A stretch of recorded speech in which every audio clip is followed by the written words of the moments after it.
And welcome back, everyone. Once again, I will be conversating with Sammyjo, and she will be dining with the wizard. And today, we will have nothing other than Wingstop at her request. So, Sammyjo, how you doing? I'm good, man. Thanks for inviting me. Oh, thank you. I'm over here with my Vincent Price voice. I'm only playing. It was pretty proper. I was just letting you do your thing. Oh, yeah. Well, I was practicing that in the mirror when I got out of the shower. So, as of right now, okay, what are we going to be dining? What are we going to be having? Okay, so I picked Wingstop because, well, first of all, let me tell you something. I need to come back. Okay. Because I also have a small business I really want to promote. Okay. Someone who has some really bomb, like aguachiles, like birria, like all the hookup. But it was so late, you know, when you hit me. Right. I was like, we can do Wingstop. Because I love Wingstop and all the homies eat Wingstop. Right. Hey, let's do it. Yeah. I know you asked for 2 flavors and I got one of mine in there. Yeah, I was like one or the other. You could, I don't care. Yeah, no, I got them all. Oh, sweet. I got them all. So go ahead and open them up and let's see which flavor. Which flavor did you? Okay, that's the one I got. That's the one you got. So you don't get regular wings. No, right. Okay, so he doesn't eat traditional. I see. Right. He eats chicken nuggets. Chicken finger Tony. Yeah. All right. Well, chicken nuggets with Tabasco sauce. And let me see. You got. Dude, we could have made these. So what did you get? Hot? Yeah, just buffalo. Just buffalo? Yeah, just a buffalo, man. That's it. I'll put 'em right here. I'm just a buffalo soldier. Yeah, and then I got lemon pepper. Lemon pepper's dope. Lemon pepper is dope because first of all, I love like the crisp on the outside. Yes. And then the lemon pepper has that flavor on it. Uh-huh. You can't go wrong with that. And then the second one I got was mango habanero. Mango habanero. Let me tell you, do you like spicy? I like spicy, yeah. This is not like crazy spicy, but it's spicy enough. I'm sure like you guys are gonna see my nose like and it's and shit. It's spicy. It's spicy, yes. for real. And then I only got ranch. I don't know which other one. It's ranch, baby. It's ranch. See, some people are blue cheese people, which okay, I get it. I'm not a blue cheese guy. A lot of blue cheese people hate on ranch. Why? I don't know. It don't make you guys tougher. It really doesn't. Ranch is because it doesn't smell as footy as the other. Because it doesn't smell as what? Like a foot. It doesn't smell like feet as much. Probably. Like patas. Oh man. They got the blue cheese people gotta have the pata. Do you like pata? Hell no. I like pig's feet. I'm not gonna lie. I like pig's feet. You like pig's feet? I like pig's feet. Miss Piggy? Yes. And you won't trick me into eating it. Into eating meat? No, pata. Fuck that. No, some people like that. We were just talking about fetishes a little bit, right? Well, okay, Alex, you already asked one of the questions up there, right? You could ask another one, correct? Hold on, let's get the answer for that. To which one? We asked Kyle Rittenhouse, guilty or not guilty. Okay. 51% say guilty. 49 say not guilty. That's expected. Yeah. You know what? Okay. And what are you drinking? Because I'm going to be drinking a Mexican Coke. And I'm going to drink a Modelo. Okay, drink a Modelo. Can you I have pass water me just in case. The luchador right there? Mm-hmm. Because that's my... Sure, man? Yeah. What's exactly. the next question? So the question is, ranch or blue cheese? Yeah, ranch or blue cheese? Mm-hmm. I guess when eating hot wings or whatever, however you want to fix it up. The question. Are you going to try one of mine? Yes, I will. I'm just wondering. I will. Now, really quick, the Kyle Rittenhouse, is that how you pronounce it? Yeah, Rittenhouse. Okay. I'm not going to sit here and debate innocent or guilty, but I will say something that some people might ridicule me for saying, but I thought was hilarious because I thought he was faking when he was crying. That shit was hilarious. To me, there was even a part where he's like, and then he looks over there at the jury like they're looking at him, and I'm like, bro, come on, dude. He's like this. Yeah. I'm like, okay, look, if you're in, you don't have to fake cry. Yeah. You know, I don't know. I just like. He reminded me of a character that I seen in a movie a long time ago. The First Kid with Sinbad. Do you remember that movie? I remember the movie. He was kind of like a little Richie Rich kind of guy. And he was like a kid who was like, you know, just growing up. Oh yeah, wasn't Sinbad like the detective, like his bodyguard. Right. He ends up with him. It's a really good movie. It's really funny. When I was a kid, I used to watch it on repeat. But yeah, that guy looked just like him, even when he was crying. Same. Damn. Like he grew up. Damn. I should have looked up that movie. I don't know. You know what's another good one with Sinbad? I don't know if you've ever seen it with se llama the fuck House Guest. House Guest. That was a really, really good movie. And it was. It's been so long. Mm-hmm. I know what you're talking about. I can't remember it though. He what was that one guy's name? That Jewish guy that got killed by his wife when he was asleep? Mark something. He was a comedian. Oh shit! Tell me the story. Well, what was his name? Norbert, can you look that up for us? Yeah, this guy. We got both of our trolls with us today. Yes, exactly. Okay, this guy was a comedian. He was dope. He was funny. He was fucking hilarious. But what happened was, I guess him and his girl were having issues. Were having problems. Phil Hartman. Phil Hartman. Yeah, and he. Your mom cleaned his house? Oh, shit. After he died? Oh. Wow. I saw the bullet holes in the bloodstained carpet. Oh, did you guys hear that? He's seen the bullet holes and the bloodstained carpets and the chonies. Small world. Yeah. So what happened was, I guess he just fell asleep and never woke up. His girl just was going through some shit and she blasted his ass. Like shot it, just killed him. And then when the cops got there, she killed herself. Wow. But how long ago was that, you think? Is this already on Netflix? That was like. Because I want to see it. Like 90. Shit. I want to say 98. Was it in the 90s? 96, 95. Damn, so she went through his phone book. I saw all the Yeah. She went through his phone book, yeah. His Really? Rolodex. We have someone here who really saw that stuff. I know. That's I crazy. didn't tell my mom. It wasn't until I started flipping the pictures. Oh shit, it's Phil Hartman. Damn. Oh, shoot. Well, That's crazy. you know what? My mom should have gotten paid more. One thing about me, I'm not really good at, like, with the dead. Like, it's hard for me to be around. Like, to me, if I saw that, I'd be outside, bro. What about you, Sammy?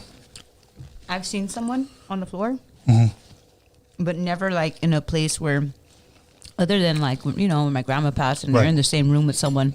And when those people say goodbye on their deathbed, Right. you know, but I saw someone on the floor and hell no, I didn't want anything to do with it.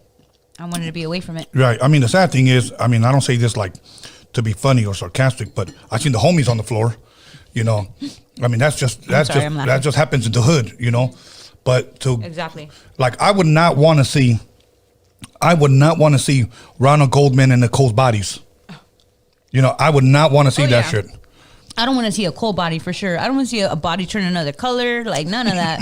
You know what I mean? Yeah. Sometimes even just in, like when I watch it in the movie, I don't like that stuff. Yeah. I'm good. No. Hypothetical scenario, because I do a lot of them here in this show. You're pulling up, you live in Brentwood, or you're going to go visit a friend. He's having a little get together at night. You pull up really late, fuck, I showed up late. And all of a sudden, you see somebody leaving in a white fucking Bronco. And you take a good look at him, and just hypothetically, it's OJ. And you're thinking, oh, fuck, that was fucking OJ. He fucking peeled out. Let me go see what's happening over there. You walk across the street, you see two fucking dead bodies. Now, they arrest his ass. He's going to trial, and they're calling for witnesses. Would you go? Oh my God. Well, for some clout, maybe. It seems like the clout. I like that one. I mean, it sounds like just a clout choice, you know? Not really scared of him, but that definitely came with the situation of everybody blowing up Right. around him, right? Right. Exactly. Judge Ito even wrote. I would have started a podcast for sure. Yeah, that motherfucker wrote a book too. Oh, yeah. Anybody who was a part of that. I mean, they got their documentary and everything too. Right. Now, if I seen his ass, I think you said it right. It was clout. Now, here's my thing. Here's the fucked up part about today's society. That if we saw him, if it was today, that shit would be on TikTok the next day. Okay, well, check this out. That's crazy you said that. Today I saw that. Really? Today is weird for you, man. Wow. That just happened right there with Norbert. And right now, like earlier, before I started my show, I saw a video that was going viral of OJ, like this white girl's like taking a selfie video of herself. And she's like kind of party mode, you know, white girl status. Right. You know, she's not full Karen, but she's Karen. CALI. you know? And she's videotaping herself, and then OJ pops in the picture. And now when you see a white girl next to OJ, I mean, it takes you back to this whole moment that you set up, right? But then he goes in for a kiss, dude. Holy shit. He goes in for for the kill. For tacos de lengua. Yep. And he missed. She curved him. And it's going viral right now. Holy shit. Hey, well, there was one. This is why they call you the wizard? Bro, this is fucking nuts. Hey, there's one with him where he's being interviewed by a female. I think Inside Edition and Inside Addiction. Yeah, that's what it sounded like. Someone's gonna start that shit. Yeah. And he popped up with the knife. And No shit. He was doing that little sound like like look it up on What the fuck? on YouTube. Yeah, OJ did that? Yeah, it was after he had got out of prison from this last time. Mm-hmm. He was doing an interview with Inside Edition, and he came out the door with a knife in his hand, going What a fucking clown. Wow. Check it out on YouTube. That's It's funny. wild. Okay. Man, when you get away with it. OJ, Sammy, just your opinion. Innocent or guilty? Guilty. Completely guilty. But here's my question. Yes. OJ, is he the father of Khloe Kardashian? Now, that's $1 million question right there. Right? Could it be? Could We've be. always talked about it, and I always think about it all the time because she's just she doesn't look like them. You know what I mean? Right. Well, I mean, she does now.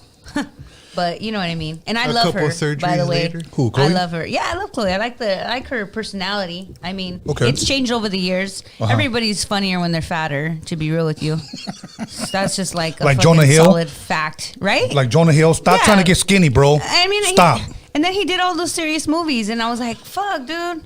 Come on, Yeah. chill. Gain Get some fat. weight. Yeah. I want to hear you getting fat. I mean, Eat something. You know what? They would turn around and say like, "Wow, you know, you liked me in my depression and you this and that." But no, I Yeah. know when I don't eat because like I have to lose weight for something because I'm a chick and I have to be on camera all the time. I know that I'm a moody ass bitch and I'm not myself. So thank you. For At letting least me you're stop. honest. Hell yeah. Now, for me, here's the thing. Here's how I made up my mind. If OJ's innocent or guilty, it didn't lead to anyone else. The murders Yeah. didn't. I see what you mean. You know, the evidence doesn't lead to anyone else. So I'm like, It's you, fool. yeah, it's you. You know? Hey, but it's evidence. It's They're all like option 1 and option 2. They're it- both OJ. Yeah. It's not about what you know. It's about What you can prove. You know what? The law, and that goes back to what you brought up in the chat from the Yeah. beginning. Yeah. It's a system. Yeah. It's a system, and it's followed. You know, I have a friend who's like in law school, and now that I'm around him, he says certain things, and I'm like, it's not fair. It's a game. It is. It is what is logical. It is what can be proven or not, and that's the way the law works. Right. No, you are absolutely right. And you know, here's my thing. Okay. Just because recently I've been watching the what do you call it? The deposition of OJ. Okay. And by the way, none of that was allowed in court. Here's my thing: that you got to have a good ass lawyer, a lot of money, to have evidence not allowed in court. Think about that. You know, to have evidence not allowed in court. You know, like for an example, let's just say they fucking found a knife on me and they got a dead body. Your Honor, I don't think, you know, it's lawful for us to display the knife. You know, They find their ways around it. they will find their fucking ways around it. So They'll postpone the court date over. And yeah, over for 3 and over. years, and then you know, fucking the next generation dies, and then these kids set them free. That's how deals work. Yeah, That's yeah. why they do deals. It's Yeah. business. Yeah, I know dudes that have gotten caught, you know, for slanging and banging, and all of a sudden, you know, they pay their attorneys, and here's how their attorneys swindle them. I never lost a case because they're all fucking plea deals. They're all fucking plea deals. I never lost a case. Yeah, motherfucker. because you want me to take 12.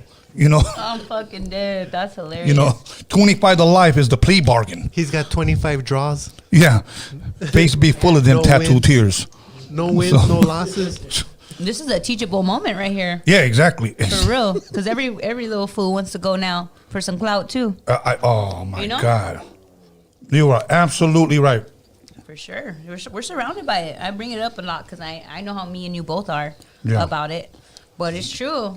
We don't have people really doing any real time. They're just clout. I was in there for 5 hours. Yeah, I was in there for 5 hours. Free me. Yeah, free me, justice for me. You know. Who's gone wild? Take it. Yeah. And then, okay, look, I'm gonna say something that might piss a lot of people off, but I'm gonna say it anyways. I love that. Here's the thing. I know dudes that did 25 to 30 years. 25 to 30 years, when you get out, they never talk about it. It's the guys that do 2 or 3. That all of a sudden they got a badge of honor and they're calling shots and, you know, they walk the main line and, you know, they eat spread and all that stuff. Oh, yeah. When I was in there, I was like, fool, you were in there for 3 days. Yeah, exactly. Like, Take it yeah. easy. Yeah, but those days You were live long. there? You know, those days were long, especially the processing. You don't know. Those days were long. So, like, fuck. Like, look, I just had a homie and I love him. He did 31 years. Damn. When I hugged him, I loved him, and I told him, you know, good to see you back home. And he just said, I don't ever want to talk about it. That was yeah. Doing that much time, you just fucking leave that shit behind. it. Leave that shit behind. But yeah, you're right. That people who only go there for a little bit. They're the ones that do all the bragging about it, you know. And it's like, cool, you know what? I mean, if that's your thing, that's your lifestyle, cool. But my thing is this, that I'm not into glorifying prison, especially since I want to be a good example to the youth. For sure. You know, I mean, For because sure. I got kids, I got a son, and I'm not trying to, you know, glorify it so that I'm gonna go do 5. Cool, mijo. You know, don't worry, I'm gonna post you up. Send me some pictures. I'm gonna post you up on Instagram. Hey, mijo, you got 150 likes. You know what's crazy? You sound like some of the fathers on my block. Like being okay, you know, encouraging, kind of like Right. You know, they love to talk about it. They love that lifestyle so much. They love to speak like that. Yeah. Not realizing it's so stupid. You know? Yeah. I mean, when you gotta do what you gotta do, I get it. It is what it is. Right. But we do have people especially in our culture, who glorify that life. Hey, speaking of what you were talking about earlier, did you guys happen to see that guy on Fools Gone Wild? He was drunk, standing in front of a liquor store, saying that he's gonna call the cops on himself. That's what I was talking about. So this guy, right? This guy, he's actually from around here, right? Okay. And Uh-oh. not just that, right? He's underage, and at the liquor store that he was buying this stuff from, they were not carding people. But after he did that little incident, they started. My God, they he started ratted them cracking out. down on that liquor store. So he because he was a youngster, he was like a Do high you know schooler. what liquor store this is? I do, but I'll tell you afterwards because I don't want to put him out there. That's I ain't gonna crazy. put him out there like that. Well, damn, let the homies know so they don't try and sneak up in there Yeah, trying to get exactly. to get a drink underage. They know. They already know because they killed it. It was That's like a how high fast? schooler. That was like a high schooler kind of, you know. Okay, but let me thing. ask you: you think that's the little homie's fault, or is that Fools Gone Wild's fault? Next question. Whoever Yeah. whoever sent the video, whoever made the video, it's their fault. Nah, If they reposted it, They don't have to go viral. I think Fools Gone Wild knows if it goes viral, right. what happens. But I don't think they worry about the outcome. No, because you wanted clout, so you're gonna get the clout you That's want. the thing about And clout. if you fuck No one it worries up, about the outcome. No. whatever don't you give a fuck fuck. up, that's on you. Is it like the Man, that's crazy. Okay. All right, Sammy, let me ask you another question. Okay. Another hypothetical question. Say that, are you familiar with Richard Ramirez, the Night Stalker? Okay. Oh my God, yeah. Say that he's still alive and he's in jail and he's going to be executed tomorrow. So let's just say today's 12 in the afternoon, and you get a phone call. Ring, hello, how you doing? Yes, this is Sheriff so and so, and we would like to talk to Sammyjo the Fox. This is her. Well, Richard Ramirez, the Night Stalker, is a big fan of your podcast, and before he's executed, he wants to have lunch and wants you to give him his last interview. For 1 hour, we'll have security right outside the door. Yes or no at this moment? We got to go because we have to pick you up. I'm sorry, Mom, but I have to say yes. I have to say yes. Okay. And you know what's crazy is that, I'm kind of like, well, I was born in 88, so Okay. my mom was like pregnant from her first child at the time. Uh-huh. And when that came out and I watched it late at night. Shouldn't have done that. Yeah. Because I never really knew who he was. I had always heard that name growing up. Right. Richard Ramirez. I always heard that name. Never mixed it up with the Night Stalker. That makes me feel a little young, right? Right. But once I put two and two together, because my mom had said she was not afraid of anybody but this man. Yes. That's the it. boogeyman. That's the one she would say. She's like, I'm not afraid of anybody but that. For me, it was Candyman. Okay. Okay, and that's a fictional character. See, for me, Exorcist and Michael Myers.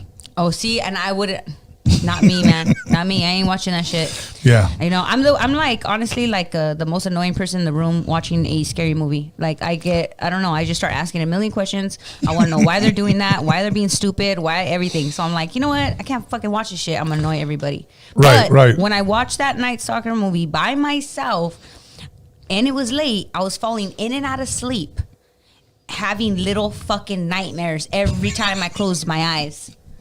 Motherfucker touched me in my dream. Right, exactly. But I would still do the interview. Right, okay, all right. I think for what we do, Right. like if I don't really want to sit across from the devil. You know what I mean? That's what you're going to be sitting. Yeah. Yeah.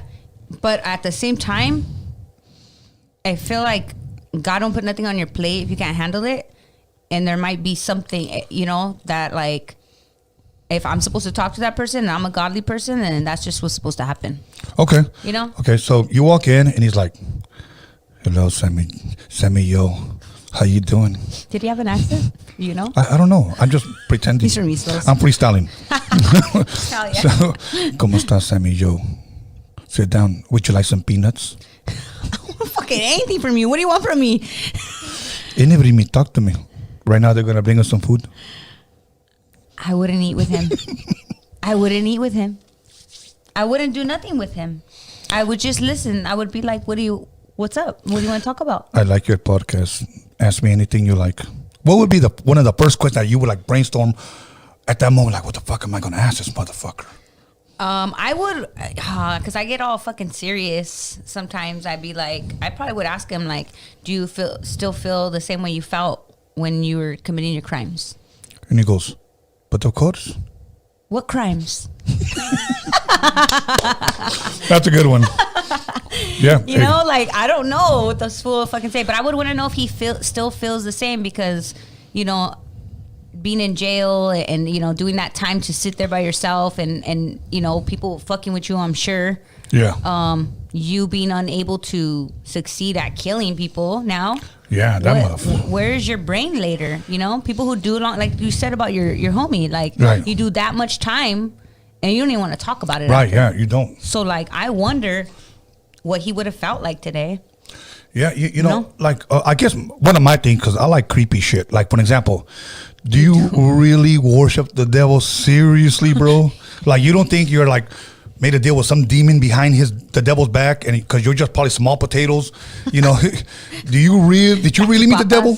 And that's what I would want. Yeah. And then I would ask him, because I met two different types of Satanists before in my life. That's a good question, though. Yeah, I met a Satanist that believes that Satan is actual angel, like a person, and then there's people that believe that Satan is just a force, kind of like Star Wars. May the force be with you. So I would think the angel. Yeah, me too. I would think the angel. Me too. So that's shit like that. And why did you become a Satanist? Why didn't you become a Mormon or something? Why you a Satanist or something? And see what he said, because that motherfucker was banging Satan in court. Yeah. He lifted up his hand, had the pentagram in his hand, and he said, "Hail Satan!" Yeah. To everybody. He was banging Satan. It's a good question because we have so many people out there that they bring this same character up, which is the devil, into their stories of, how they sold their souls or this and that.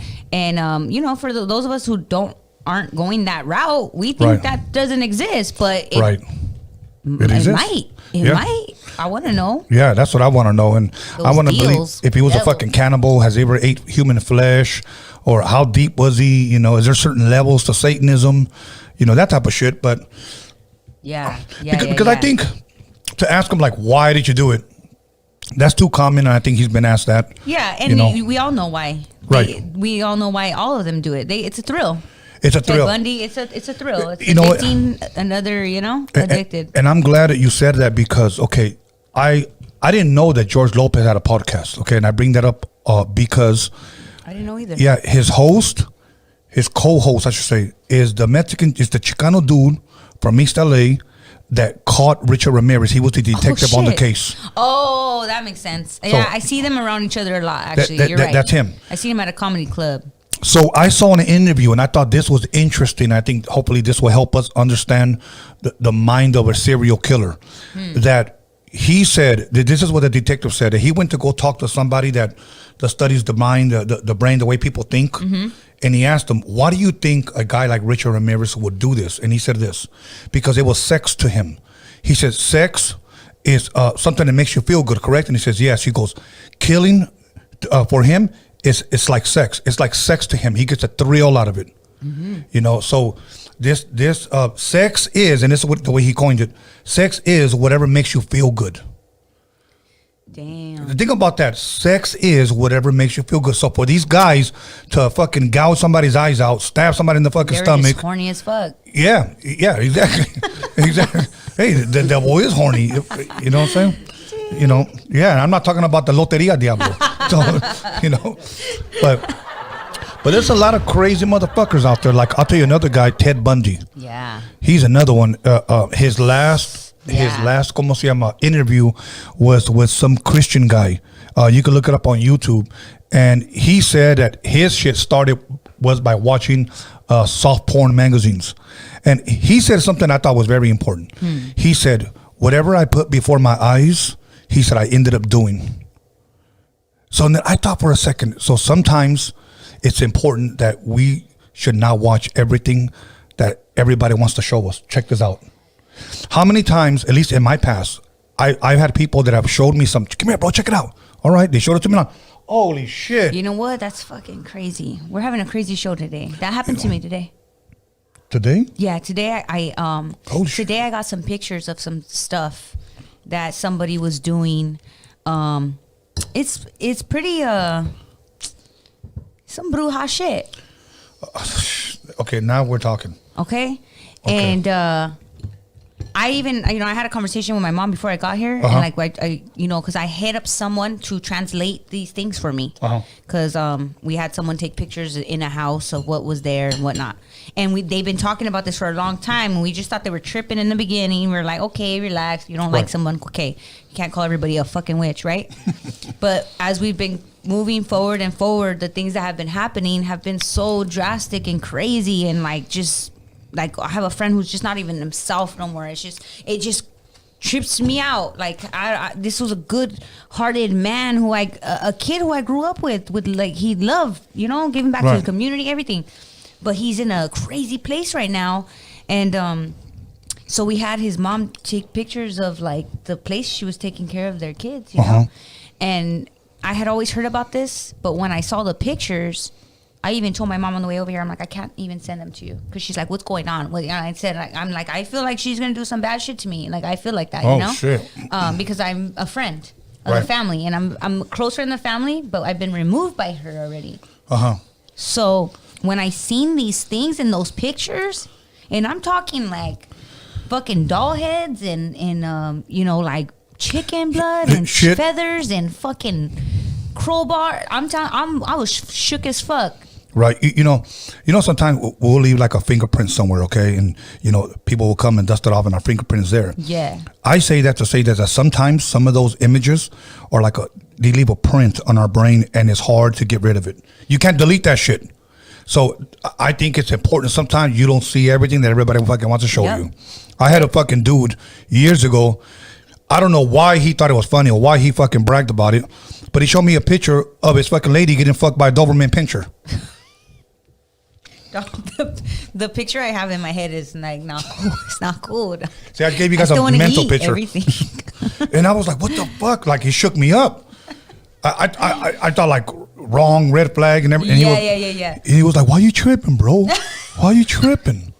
What the fuck? No, homie. I'm dead. That's fucking funny. So You got some funny friends. you know what? And here's my disclaimer. They're just. Yeah, I'm one of those guys that I don't have a lot of friends. I just know a lot of people. So there it is. I feel there. you. So I just feel know you. a lot of people. I make sure they're committed as fuck before I call them friend. Agree. You know what? Before the pandemic, I wasn't like that. Really? I was talking about that today. I wasn't like that because I was just kind of like, we were all out there. Right. We run into a lot of people all the time. But after the pandemic, Yeah. fuck no. Yeah. Exactly. Are you a friend or you're a foe? Yeah. Pretty much. And the majority of the time they're foes. Alex, what was the result on that ranch and blue cheese one? Okay. I had just asked which one. I gave 3 choices. Okay, go ahead. What are the choices? 132 votes. 30% said blue cheese. 61% said ranch. Right. And 9% said mayo. Mayo? Damn. What the hell? Hey, somebody Whatever. voted. As long as you voted for ranch. Go ahead.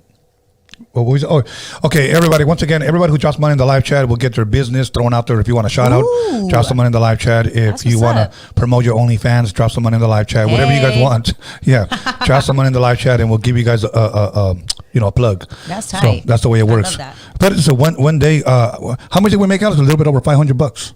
Yeah. Sick. Yeah. Oh, Yeah. that's what's up. Yeah, so once again, make it rain. Make it rain. I Make dare it you rain. guys. I dare you. But okay, now we talked about Ted Bundy. We talked about fucking Kyle. We talked about I have something on my mind go for it. because we were talking about those the devil being the angel. Oh yeah. Okay, I'm sorry, and I have to just bring it back up Yes. around because have you ever had sleep paralysis? All the time. Really? All the time? All the time. All the time. I talk about it on my other podcast, Freaky Tales, that and then there's times that like as weird as it may sound, the best way that I can describe it, you know how on Freddy Krueger they wake up and they know they're asleep? I have that as well. Oh, that's fucking scary. Okay, and then and I walk the streets, but every time I did that, like I could walk into people's houses fucking in my sleep, and then but every time when my dream's about to end, these 3 guys always come down from the sky and they start walking the streets and they're chasing me, and then that's how I fucking wake up. That's crazy. This is a frequent thing? Yeah. As a matter of fact, one of You the don't sleep a lot, huh? no. Fucking, that's too much. You know, for a while, I'll be honest with you. For a while, for about 5 years, I could say that I was averaging maybe 4 hours of sleep. I believe that. There's a thing I think that people have like it's almost like they're just kind of too scared to sleep subconsciously. Yeah. Because of not wanting, for not Right. being able to wake up the next day, like they think subconsciously that's gonna happen, so they don't sleep much. Yeah. One of my worst ones, I knew I was asleep and I was yelling for my son to wake me up. That was the first time that I can actually say that my son heard me from the other room. Brian, wake me up. Brian, wake me up. Brian, and he walked in and he woke me up. Oh fuck! And he said, "What was the matter?" I said, "I was being attacked." And I told him. As a matter of fact, we went to Oxnard to go see the Dallas Cowboys. The Dallas Cowboys. Yeah, we know. We saw to see the Dallas Cowboys in training camp, and we stopped at his old fucking truck stop travel lodge because the embassy who booked me, I was supposed to stay where the Cowboys stayed at in Oxnard, but somehow they say they overbooked me, so they couldn't even give me anything. So I had to kind of go a little bit out of town, and I stopped at a travel lodge, and my kids saw me asleep being attacked. They actually witnessed it. Oh shit! Yeah, and they woke me up. I was yelling for help in my sleep. Damn. Yeah, it was fun. Intense. Yeah, it was funny because this was the first time, because I usually see dark shadows, like silhouettes, some small, some big, and for some reason there's always males. This one, in my sleep, it was just white and it was a female. Ooh, Yeah. that's fucking weird. Yeah, it was weird. This this person that came into mind, Pass me I the- don't know. el luchador. It was a male for sure. I felt like it was a male, but I felt like it was like it was all black and it was in my face screaming, like when you watch movies and it's like they put the animated on it, like the way it moves and everything. Right. This person was screaming at me and it was just black and I could see the face though a little bit, like real fucking devilish, and I really felt as if there was like something behind it big, almost like a like a wing or like like a gargoyle looking thing, you know. And I was like, fuck no, I'm dreaming. I was fucking Sammyjo with an attitude still in my dream. Okay. And I was like, what the fuck? Like, this was fucking screaming at me like, what is this? Like, evil ass thing. In my dream, I'm thinking like, oh no. But I'm like, I need to get up. This person's holding me down. Like, holding me down. Right. And I started to do it like if I was doing a move to get out of like an abusive relationship, I was like, I did the move. So I woke up with my arm up. Like shit. Because I was trying to reach out of it. I was trying to get out of this, like away from this fool, and I was telling myself, you're asleep. Right, wake up, but like get out of it. Right. Like almost like I was reaching for the air. And you woke up like? I woke up with my arm up like that. Same thing. Wow. It was a trip. So then I looked it up because I never knew what that was. Right. I never knew what that was, and someone told me, "Oh, you had sleep paralysis." And I'm like, "Sleep paralysis? What the?" Yeah, I didn't know I didn't know how to name. Yeah. I was just nightmares. But when you look it up, like anybody could go look it up right now if you've never known what that was. And the images for that is like a devil with wings. Yes, it is. Who sits on top of you or by your bed or in a corner, just fucking on some weirdo shit. Richard Ramirez, like some weirdo shit. Yeah, as an angel. Yeah. Okay, now let me ask you this, because this comes up a lot. Do you believe in brujas, like brujos, like witch doctors or Satanists? No, I don't want to say Satanists. People that conjure up spells and shit like that. After fucking today, hell yeah. Okay. I've met women that call themselves, that say, I'm a bruja. Mm-hmm. I've sold my soul. Ooh. They told me that. They're very nice. They're very kind, believe it or not. And then you got the bad ones that like, I'll put a spell on the motherfucker. Mm-hmm. Okay. I think I met more of those. Now, but one thing that they both agree, whether you're a good witch or a bad witch, that whenever you drop a spell or do something to someone, it comes back to you every single time. Well, that's what I was thinking about when I saw those pictures, because I looked up when I seen like the feathers. I looked up what it means to sacrifice a bird. And what that means is like, it's like to forgive your sins. It's like to already like, once you do something bad, it's like, it's weird. Is it almost like after you kill someone or after you do something bad already, then you fucking kill a bird and supposedly that makes your shit go away, you know? No, I don't think so. But anyways, it's in their world. Yeah. In their world. Right. But like, yeah, when you have to kill a bird and like blood and like all these things, I'm like, oh no, there has to be some type of real shit that comes with it. And after knowing a couple stories, then you find out that like, yeah, it's just that real. And that might be why I was fucking shaken up, because I'm like, I've seen it. I've seen it right before my eyes, and I never believed it until now. Yeah, both sides will tell me that it does come back to you. And I'm thinking to myself, okay, here's my thing. Let's just say I'm going to tell somebody, I'm going to shrink his weenie. Okay? My thing is, it's going to come back to me. Is it really fucking worth it? Is it really worth it? Like, I don't know. Dude, a lot of people go through this life not giving no fucks. Like, you know what? Right. Like, did you see the whole shit about the baby? No, tell me. Educate me. So the baby went on... The rapper. Yes, on IG Live. Like, after he already did his, HIV positive, fucking announcement, and then they almost canceled him, like he came back, and now he put his baby mama on blast on IG Live, who's another popular singer. Okay. And he put her on blast. Like, I think, damn, like if she's a singer too, you're kind of like a little rata. Like, you know what I mean? Because you're putting her on blast, and she could lose what she does. With everything. She could lose everything. Then that's your baby's mother. Then he goes on to say he's a real N-word because this is why he has to put her on blast. She's just a certified side B. Wow. But oh my God, it's just too much. Yeah. What is it worth for everybody to know all that shit? I believe that that's scandalous what he did, but I believe there's two sides to that story, because people don't just turn and know what? Well, do the video and keep that for the judge. Yes, you could still do the video. But when you take it to your big platform that everyone's going to be watching it, you're starting something else. You're not. he didn't look like his life was in danger. Right. Okay. Here's how we take care of this. Hold on, Alex. Here's how we take care of this. Before social media, how would we had handled it? Fucking by ourselves, and nobody would have known. Exactly. He probably would have just hit her, and this would have been over with. None of us would have saw it. Exactly. But everybody, oh my God, I just got shot. I'm live. Oh my, only 22 viewers? What the hell? I'm shot. Call somebody, text somebody. Exactly. So why was that the way of handling that? No matter what. See, like once again, I'm an old school. I'm an old fool from the old school. I'm old dinosaurs. I'm old dinosaur. Okay, so what I'm saying is this. Tony actually calls me. He don't text me. He calls me. Yes. So my thing is this. You don't need to go to social media every fucking time. I mean, if that's the case, might as well just post. Yo, I just farted. Just wanted to throw that out there. Hey, I got 22 likes. Holy shit.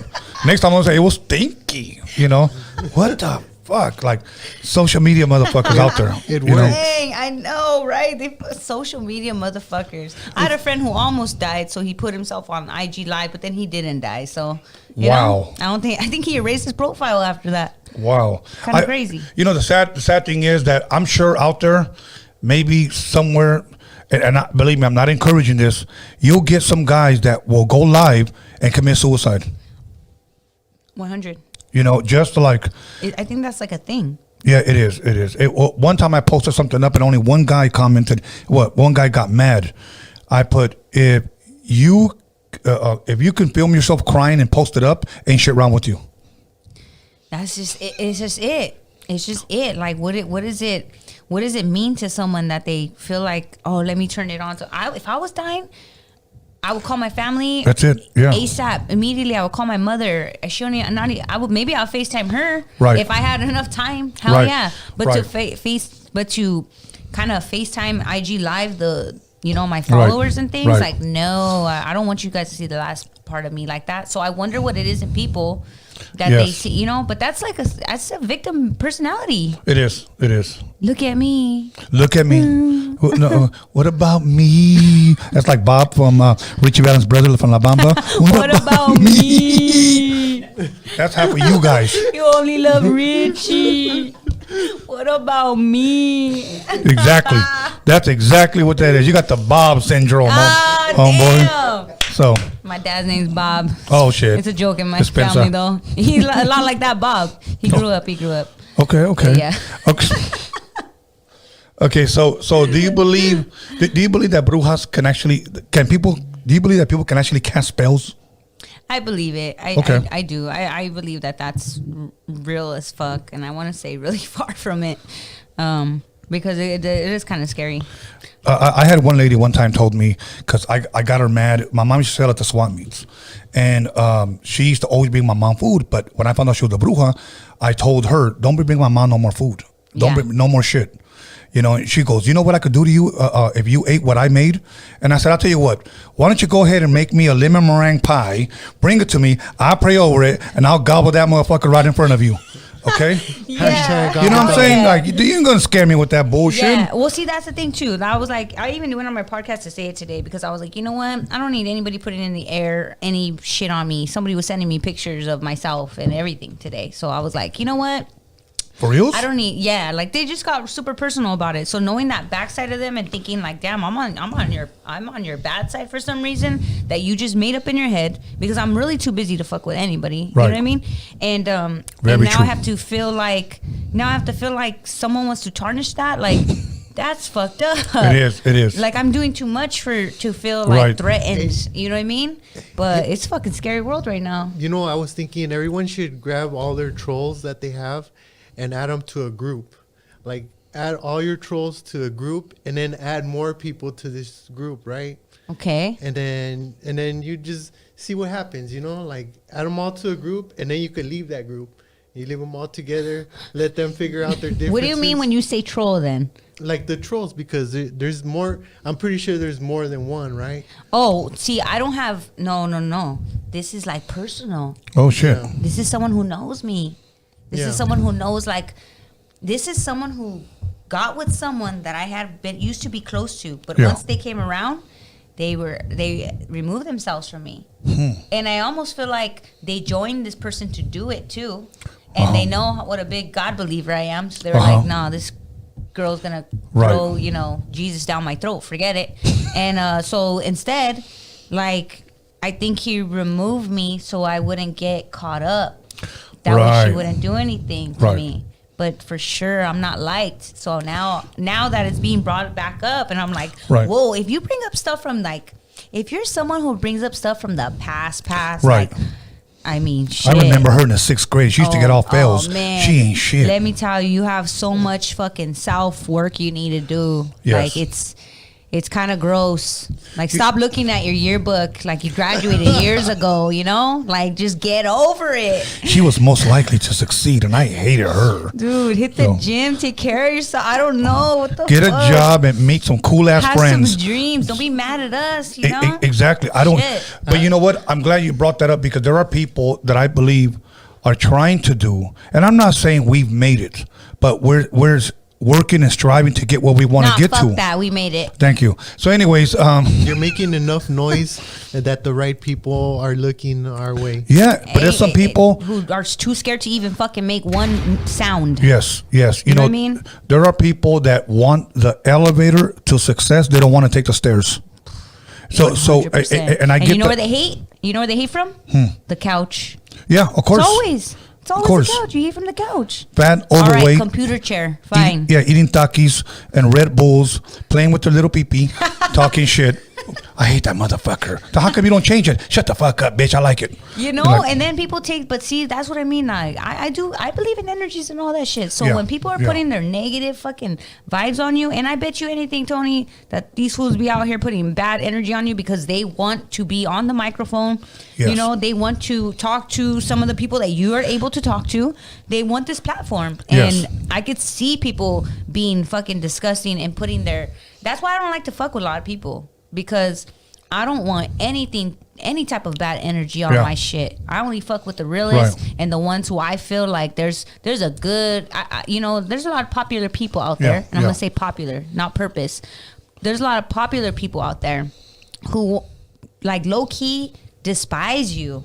You know what I mean? Yeah. And that, I feel like that's transferred, and some things it kind of puts that on you somehow, some way. That energy of someone, like you said earlier about someone, Richard, or who'd you say about it? That Ted Bundy. Yeah. That when he envisioned it, he would make it happen. Yeah, like whatever he laid before his eyes, he did it. Like he showed his hands. Like, and you know what? I mean, I'm not killing people out here.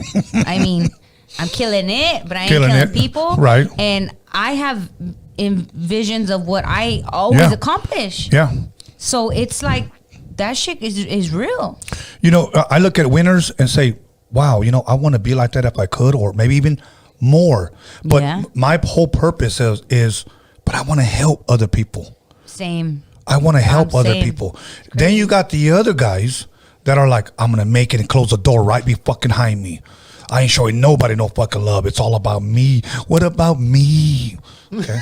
Yeah, and that's when like that competitive shit like gets out of hand. Like, what are you thinking? Yeah, exactly. Like, what are we competing for? Are we gonna win something? Yeah, exactly. What do we win? Yeah, a ribbon. What do you win, Bob? Yeah, a ribbon. Why me? So some high socks. You win some subscribers. Oh. Yeah. Fuck it. Don't watch my shit. Okay. You brought something up, and I'm gonna capitalize on it real fast. Okay. You said you're a big believer in God, and this person said, okay, this person's gonna shove Jesus down my throat. Okay. Here's the funny part about that. Okay. Yeah.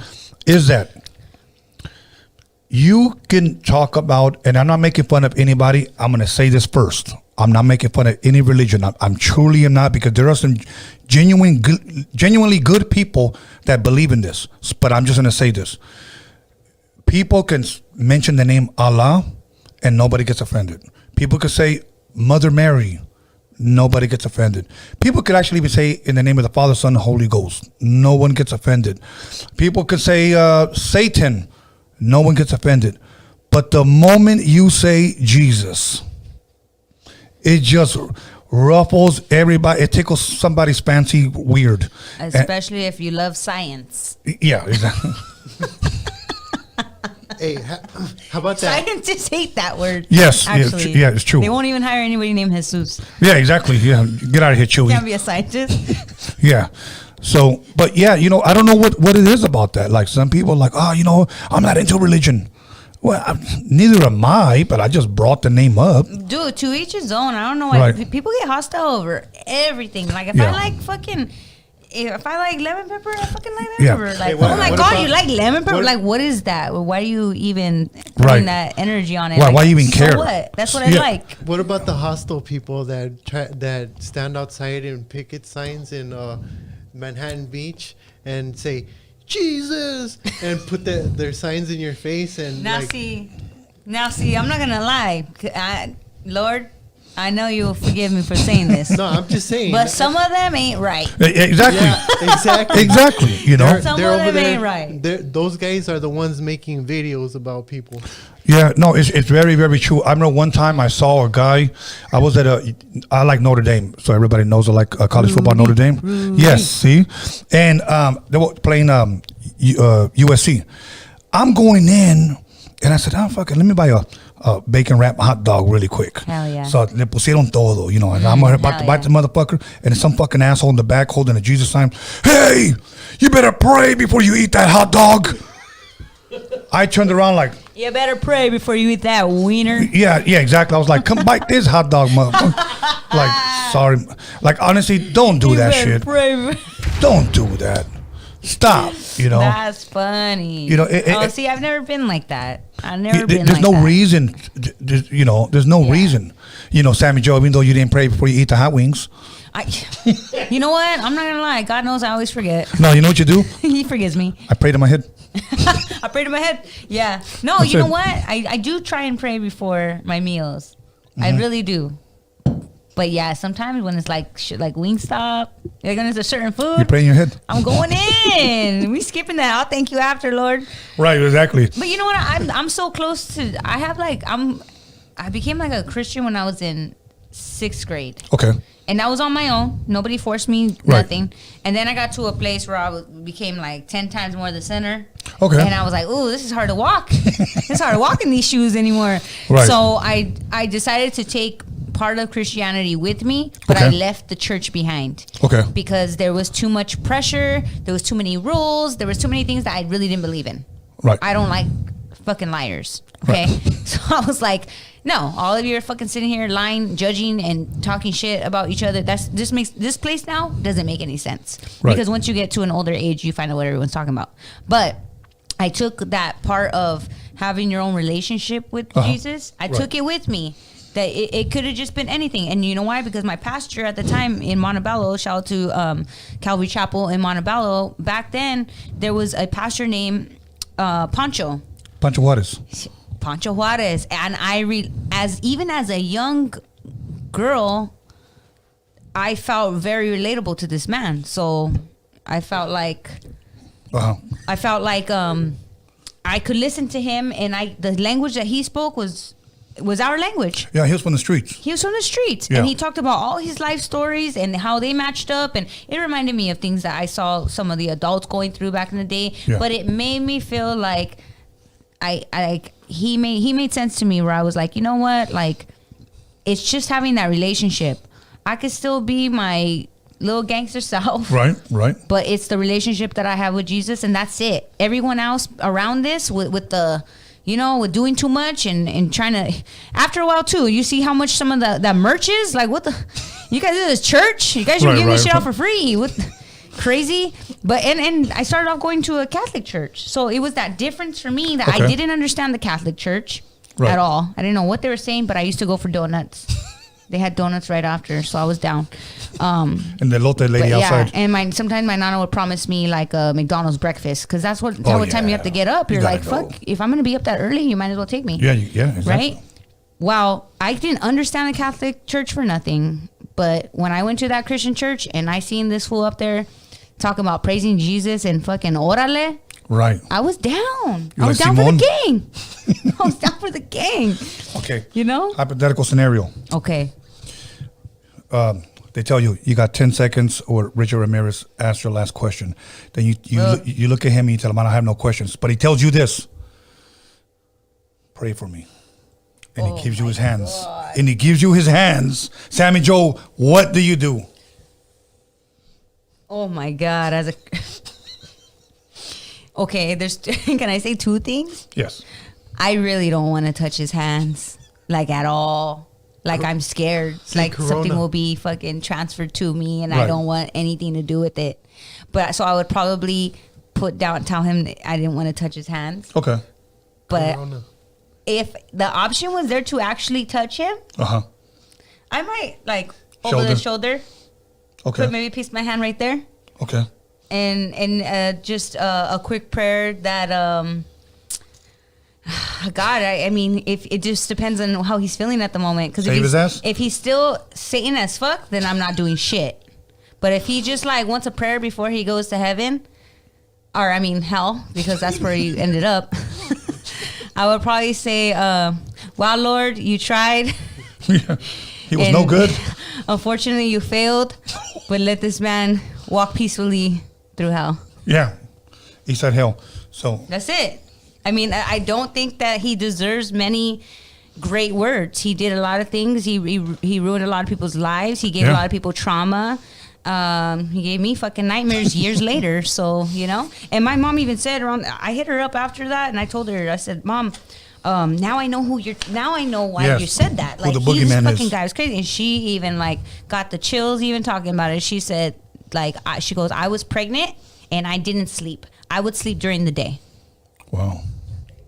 Wow. So think about that. Like, where people were too scared to fucking sleep in their own homes. I know. That they would wait until the daytime so nothing would happen to them. And you know what? Let me tell you what's crazy about that, because that's the kind of motherfucker that would walk right into your house where it's supposed to be safe. You could be chilling just like the way you are right there on your fucking couch, and this guy walked right behind you on some Michael Myers shit. You know, and I'm like, what the fuck is this guy doing? He go through the window. You know what he did with the little kids. Yeah. I'm like, what was your fucking what was your motive with the little kids? I don't. You know, and then you left them behind. Like, he wouldn't kill. You know, it was crazy. Okay, Sammyjo, how did he get a wife? Clout? Oh, how did he get a wife? Yeah, because he got married. Okay, because when he went to jail, he became like a little demonic sex symbol. For reals? Yes. Oh no, yeah. You're right. Women started to see it's almost like the what's the Manson guy? Charles Manson. Okay, it became like one of those things. Like, oh, that's hot. And you know what? I'm not even gonna lie. I watched a documentary, and it was a couple baddies that walk in there, bro. I was looking like, what the fuck? This was getting like real ones. Like, not even just like some girl who just is that desperate that she wants the Diablo. Yeah, exactly. The D. Yeah. The fucking some bomb ass hyenas walk in there. I'm not gonna lie. Wow. Hey, Alex, do us a favor. Can you get a chance? Can you bring us that tequila bottle real fast? All right. We're gonna toast to Richard Ramirez.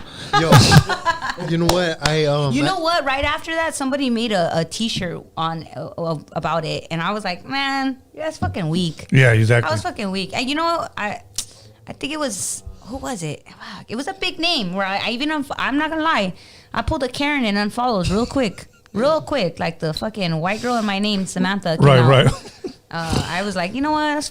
That's lame. He fucking killed all these people. He ruined families. He made everyone scared as fuck. He made my mom fucking sleep during the day. Fuck this fool. Yeah, exactly. You know? What were you saying, Alex? We have I had posted a question earlier. Yeah. And I know it's something you want to know. So it says, do you care if someone is vaccinated or not? Oh, so we're back to that. We got 76 votes. 13% think that everyone should be vaccinated. Okay. 35% think that they say I'm vaxxed, but I don't care who gets it. Okay. 45% though, which is the highest, was I'm not vaxxed. You can't make me. Okay. And then it's a good crowd. Yeah. 8% said I'm thinking about it. Okay. That's a good crowd. All right. Now, but what the fuck was I gonna say now? Oh yeah, about toasting to Richard Ramirez. Right, I got you. Yeah. Oh yeah. And you know what? Bring me another one of these, and then bring her another one just in case. Thank you. And okay. Fuck. What the fuck was I gonna say now? We were talking about Richard Ramirez and the other motherfucker. Which one? Okay, The Bundy? Yeah, Ted Bundy. We talked about him. Ted Bundy. Charles Manson. Do we have a girl serial killer? You know what? A female serial? Yeah, that movie, Monster. Yeah, monster. Yeah. Can you look up the name of the real female? Oh, This Monster bitch- was with Charlize Theron, right? She was going around, if I'm correct, boning these guys and then killing them. Like, hey, at least she was getting hers, the D, vitamin D. So She's killing it after. yeah, exactly, killing it. Yeah, She smashed and killed. she's like, you killed it, fool. Thanks for the D. Warren W. No, Corona. NOS. Her name. She was a prostitute named Eileen Warren. Warnos. Oh, so she would sleep with them, take their money, and then kill them? Then kill them. Yeah. Hey, you know what? Sometimes it sounds right. Drastic times calls for drastic measures. I know, and I hate to be fucking like. Sometimes I know I come off like a little Aggressive. biased. I'm like, they're like, oh, if it's a female, then like, fuck it. But Fuck it. A woman that has like she has some sort of like sexual transmitted disease and intentionally gives it to men. okay, so he just said that my troll is here too, and he said that he knows of what was it? Oh, just a woman who has a sexual disease, a sexual transmitted disease, and she purposely gives it to men. You want a shot? Yes, I ain't gonna say no to you. Pásamelo. Right there. Okay. You told me to bring a driver, Yes. So we brought a driver. So party time. okay. So to a long and prosperous life. I sip on mine, so you take it however you want. Okay, cool.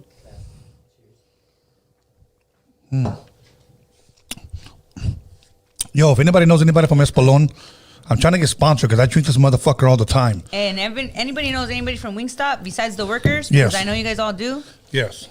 Let Yeah. them know your girl's all about that Wingstop life. Nah, I mean. Yeah. So, We're trying to get sponsorship. yeah, exactly. We'll promote the hell out of you while we're We're chewing. a lot alike. Yeah. Okay. Now, what's another one? So, a sexually transmitted disease girl that, damn. That gives it to people so that way they can fucking die. Yeah. Look. I don't know if this was That's evil. a story. Cause you just reminded me of something. I don't know if this was a story or real life, but somebody was saying that there was a woman. Again, maybe you guys can correct me. That there was a woman going around sleeping with men, and in the morning when she would leave, she'll leave the man, knocked out, and she would put something on the mirror, like I guess with her lipstick. Okay. So when he would wake up to go wash up, he would read, "Welcome to the world of AIDS." Yes. That's kind of like that chick, right? Yeah. Welcome to the world of AIDS. See, now, here's the crazy part, because That would make me upset. you don't know, like, that will royally fuck somebody up mentally, Especially now with the world that we're living in now Yes. through social media, like Yes. catfishing. Imagine, not just like them catfishing, but somebody who looks like they look, Yes. pretending to be, like in love or Right. oh, I really like you, and then giving you that shit. Right. Okay, now Scary. let me ask you a question. Have you ever met, and I'm not trying to make fun of nobody, believe me, it's just a question. Have you ever met anyone who actually had AIDS or the virus? Yes. Okay. I have a lot of gay friends. Okay, now I'm going to share this with you because this was told to me about 10 years ago, and I don't think the guy's still alive. I don't think so because nobody's heard from him. He had a girlfriend, he had a baddie, but she was a freak. She loved having threesomes, okay, with guys and girls. Okay. He wasn't with the guy thing, but she pulled the card, if you love me, you'll let me. If Okay. you love me, you'll do it. The card, yeah. Yes. Yeah. So he said, okay. And it got to the point where if you love me, you'll let him, give him the chicloso, So he did it for her, according to him. Damn, see, why do we have to do things for love? What's love got to do with it? For real, why can't you just hit him like? Yeah, like, exactly. So the guy did it. And the guy ended up my telling me God. like about months later when he found out, almost about a year later, that he was AIDS infected. Wow. Swordplay, but he'll take one up. Yeah, exactly. Yeah, so Oh, he would. Wow. I my think I thing is understand this, what like, you just said right now. I can't, I don't know. That's yeah. Yeah, I didn't know people play Russian roulette with their sex diseases. Let me get the luchador. That's kind of crazy. Yeah, exactly. Exactly. What the hell? I mean, to take it to a real place, like, it's so sad to watch people go through it. It is. You know? So it's thinking like, oh God, like you just, you shorten someone's life for some sex. Yeah, and to also much. Because you have, that has to be the same thing as the other ones. You have to get some type of fucking thrill out of that. Right. It is. You know what's funny? I guess my whole point in sharing that was that after that, he was fucked mentally. Like his girl ended up leaving him. She ended up moving in with another guy or whatever. Probably doing the same thing with that guy. But mentally, he was never the same ever again. Yeah.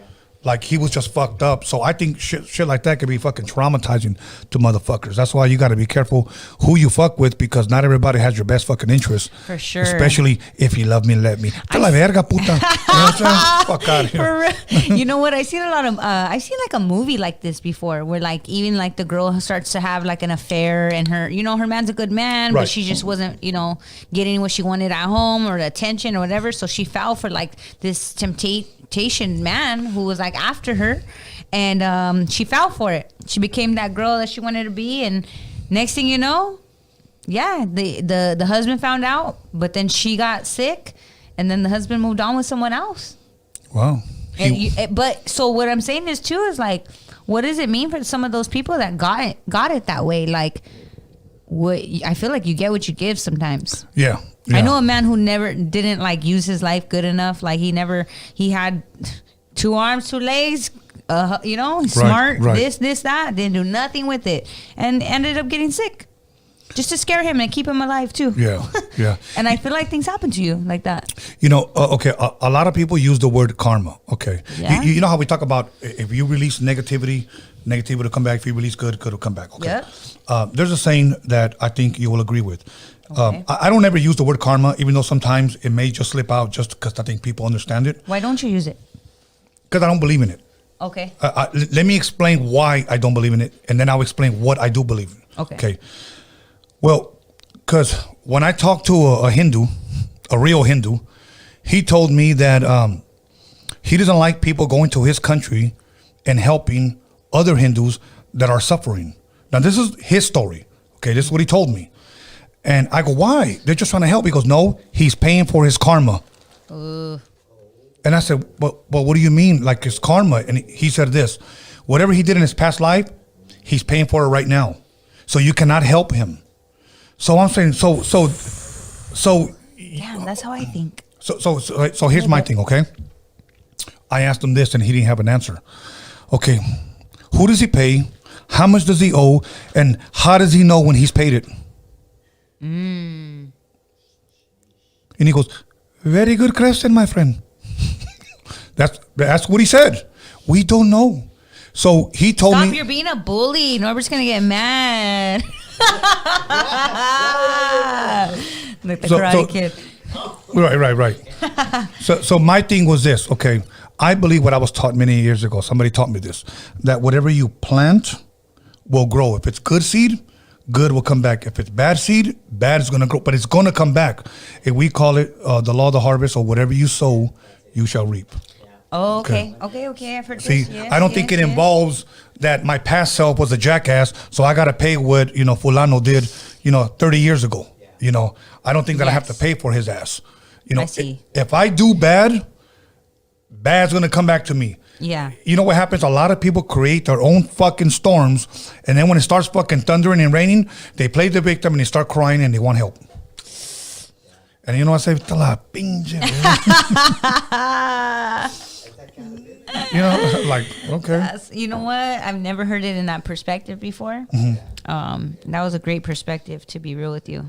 Thank you. I'm going to take that with me. You know why? Because now it kind of like reaffirms a lot of things that like anytime I've walked like a bad route, and I always say this, I say this shit on my podcast all the time because I believe it.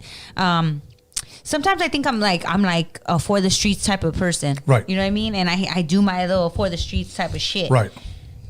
But I always know, and I've learned my lessons like many years ago. It's kind of like when you sell drugs. It's like when you sell drugs, that money ain't going to last you that long. Very true. It lasts to a certain amount, and then it stops. Right. Or you have to repay that shit. Something goes wrong when every time I walk in a bad route, I fucking get something, you know, that damn fucking guy, Jesus, he gets me, you know, anytime and that's why I try to stay as like straight and focused as possible, so that way I don't even wake that up. Right. But you're right. Like, you reap what you sow. It might not be that way. It might just be because I reap this shit. Right. Now I fucking did it, and now we cry for help. Yeah. What the fuck happened? No, you did it, cabron. You know goddamn well what you did, homeboy. Well, see, you always know what you did. Yes. It trips me out when people don't really know what they did. Right. Like, I'm almost like, you're right there next to Richard Ramirez. You're a fucking psychopath. Like, how do you not fucking know what you did? Yeah, I know. You know, because people like play that part so crazy. You ever watch You on Netflix? No, I have. I heard it's good though. Oh, I can't even believe you never watched this. I'm surprised. I haven't had time. Make some time, because I know you like. I heard it's good though. Yeah, because you know what? It's a lot to do with like what we talked about earlier, where why people do the things that they do, those motives, those, what are they thinking? Right. This is a story of someone who kills, and you can hear all his thought process of why, and how he doesn't take really accountability for how he actually is murdering people, but he's like, well, they were bad anyway. Oh. You know, so they deserved it. And in there's his mind. that, and that goes back to the whole what's his name? The Rittenhouse. What's his first name? Kyle. Because I saw a video today about this, and I don't know too much of this story, and I didn't. I really didn't. But I have certain people in my life, because I'm always, you know, busy and whatnot. Right. I have people who bring things to my attention to show me different perspectives all the time. Right. And it was brought to my, you know, perspective about how the people that this guy killed were really actually bad people. That's what I heard too. Yeah, and I'm talking like child molesting type of bad people. And I'm gonna keep it real, and if people have a hard time with this, I'm just gonna pull a fucking Tony the Wizard on you right now. Too fucking bad. I'm gonna speak my mind when I say that, like, that's probably the same shit. Reap what you sow. Yeah. Now, does that make him guilty or innocent? You know what? I don't know. I didn't pay attention to that whole thing, so I don't know. Right. But I do know that, like, when people make up a story that you're like this hero and you're this and you're that, something's fucked up out there. Yeah. We might have all this shit fucked up. You literally have to do so much research to really fucking to really have an opinion on it, you know? Right. Because I definitely can't tell you guilty or not guilty. No, me neither. I really can't. I don't like that this, you know, we have, I don't like the part of like, yeah, a white person gets away with everything. Ain't that the fucking truth? You know? Sounds I don't about like white. that part. But the people that he killed, and also too, I never knew that the people that he killed were white. Yeah, I know. Yeah, you're right. All right, well, 2 last ones. It is what.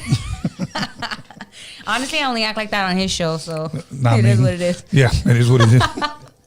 Now, you know what? But once again, like I'm not going to sit here and argue. They already said not guilty. But my whole thing is this. But I will say this: if you're fucking watching, which I know you're fucking not watching, Kyle, but I will say that you were fucking faking it on the fucking stand. And we all fucking knew it. Yeah, that was the ugliest fucking cry of the year. Blacks and Raza saw right through your ass. God. Okay, so stop. Yeah, we saw you growing up our whole lives. Yeah, there was always one fucking ugly little white crybaby. Yeah, stop fucking lying, homie. Just go on your merry way. Okay. Yeah, that was pretty bad, bro. Yeah, exactly. Now you have that face for life. No one's gonna look at you the same. Yeah, I mean, it is what it is. You know, here's my thing. If you were innocent, you didn't have to do that. Where are you gonna get a job? Yeah. Oh, he's gonna get a lot of money. Say that again. If you were innocent, you didn't have to do all that. You know, so that is it. So that is it. I understand being scared. You know what? I understand being scared for your life, but I feel like that wasn't a scared for your life cry. Yeah, exactly. No fucking way. You know, okay. Now here's another one. Here's another one that I'm gonna bring to your attention. OJ never took the stand. Okay. My thing is this: if somebody's accusing me, say I'm OJ, you killed your wife or his ex-wife, whatever. I will just say the word wife. You killed your wife. You know, first of all, that's the mother of my kids. I need to take the stand because I need to convince the jury that I'm not this monster, I'm not this man. And I would be passionate about it. And I would want to take the stand. I wouldn't hide behind, fucking Robert Shapiro and, what's his name? Cochran? Yes. Johnny Cochran. I wouldn't hide behind him. You should get a good lawyer. Yeah. Like Johnny Cochran. So my whole thing is this, like, I would have took the stand because that would have convinced me. So. Yeah. But, who in the fuck am I? That's a great fucking point. That's a good fucking point. You know what? I never really saw it like that. Okay, think What's about in this. Tequila? The fucking truth? It's true serum. I don't know if you want another one. Let's go. It's the antidote. So. No, it's great. Yeah, but here's my thing. Like, okay, you didn't do it. You shouldn't have a problem talking about it. Hey, listen, an innocent man has nothing to hide. Innocent. So true. You want to take the stand? Let's go. Here's the thing that they never released to the public. He failed the lie detector test. The evidence didn't, okay, let's get off of fucking OJ, Tony, you fucking racist bastard. That's what they're probably saying on the live chat. No, but we could talk about whatever the fuck we want. Mm-hmm. But the only problem with that is that, like he said, that even if you think you have like this best defense against yourself, that they can get your words and twist them on, like, especially if it's something big. Like, so like less words the better. But that goes back to it being the game. That's why the only reason I feel like because he would have probably incriminated himself for sure. Yeah, but I get what you're saying, and that makes it's probably Right. a pendejo move. Like, okay, I'm gonna go up there, and I think I know what I'm doing. Yeah, but I mean, with the money you're spending on your lawyers and this and that, like you're telling me, and I mean, shit, you sat there and acted. You killed someone, and then you sat there and acted like you didn't. You could probably act like that too. Right. Now here's my thing. I think the jury, at least in my opinion, by his testimony, would have been able to see, like, genuinely his heart. That's just me. We saw right through this guy, Kyle. Come on, bro. We're just a bunch of fucking... Transparent as fuck. Yeah, we're just a bunch of people eating hot wings, talking shit. So, I fucking love this show. I fucking love this show. I don't run it. There's wings here. I fucking just drink and eat. And so you're going to bring some agua chile. And I'm going to say, hell yeah. See. I got you. I got you. The next one, I promise. Yes. So... if we saw right through fucking Kyle, come on, OJ, we'll know if you're genuine or not. Now, here's my thing. Would an innocent man write a book if I would have done it? Come on, bro. Why would you do that? The book was it shouldn't have been titled that. It's how I got away with it. Did you love her? Yes, I did. Why would you write that book? It'll make me money. Right? It was the kill after the kill. Yeah. Yeah, it was the kill after the kill. Right. Why? And think about that. Look at right now, my producer's saying, he lost most of that money and blah blah blah blah because that was never the money that belonged to him to begin with. That was not money. I mean, you could do reap what you sow, or you could do karma. Yeah. But like I said, when you sell drugs, these things only last so long. Right. So when you do bad things, they only last so long. Yeah. And then boom. So how many times you want to learn your lesson? And I know cholos and cholas, we take a long time. But the reason why you keep going back in is for the same fucking reason, the same formula, the same everything. That's what you have to get out of. Every time you go bad, you fucking know yourself. Take accountability, Okay, we're going to step up the controversy just to one more notch. Oh, shit. Okay, I'm going to talk about somebody that I'm sure we all love his music. We all love his music. Fuck, don't. Okay. I know what you're going to say. I feel it. Miguelito Jackson. Michael Jackson. Okay, Michael Jackson. Michael I thought you were going Jackson. to say something else. I thought you were going to say R. Kelly. Okay, we'll go there after. That's where I was going. But, okay, Michael Jackson. Here's the thing, okay? I'm not going to sit here and say, innocent or guilty of those children. I'm not going to say that, okay? But I will say this. Did you ever watch Leaving Neverland? I watched some of it. Okay. My daughter loves Michael Jackson. Like, she truly, truly loves Michael Jackson. I love Michael Jackson's music. By the way, my favorite song is PYT, Pretty Young Thing, okay? Mine's Leave Me Alone. Okay, yeah. Leave her alone, please. Stay out of her DMs, okay? And you are not alone. Weird, huh? Both of them. So Bipolar. I watched all of Leaving Neverland. Now, somebody say, Tony, how could you believe that? But here's my thing. Here's what I believed out of there. Okay, is that I would not have believed it, but when they showed pictures, drawings, letters, voicemails, and Michael Jackson wearing onesies and the little boy's bed in his bedroom, like, it kind of makes you like, fuck. That's why I didn't want to watch it. I know. And my daughter said, Dad, how was it? And I said, let me tell you something, baby. And that's what I said. If you love Michael, don't watch it. She goes, why? He goes, it'll change everything. She goes, okay, I won't watch it. Yeah. I mean, she would wear buttons and a little, ¿cómo se dice? A little necklace with his picture on it. Yeah. Like, that's how much. That's what's up. Yeah, she loved Michael. That's me. Yeah. You know what? Like, I mean, I don't even know how old your daughter is, but I grew up, while Michael Jackson was alive. Yeah. And every time there was a rumor and blah, blah, blah. Yeah. This is when I'm in school as a kid. I kid you not, like I'll bully you. You talk about Michael Jackson. Yeah, you know what I mean? Because yeah. it was one of those things. Because it was like we didn't know yet or this or that, but I never wanted to believe it because I think I just loved him so much. You know what? And I felt the same way. But after a while, yeah. Here's what I didn't want to be. I didn't want to say he's innocent. He's innocent. He's innocent, and never look at anything. Like me. Yeah, that's what I did. You know what we would become, Sammyjo? Listen to this. Don't confuse me with the facts. My mind is made up.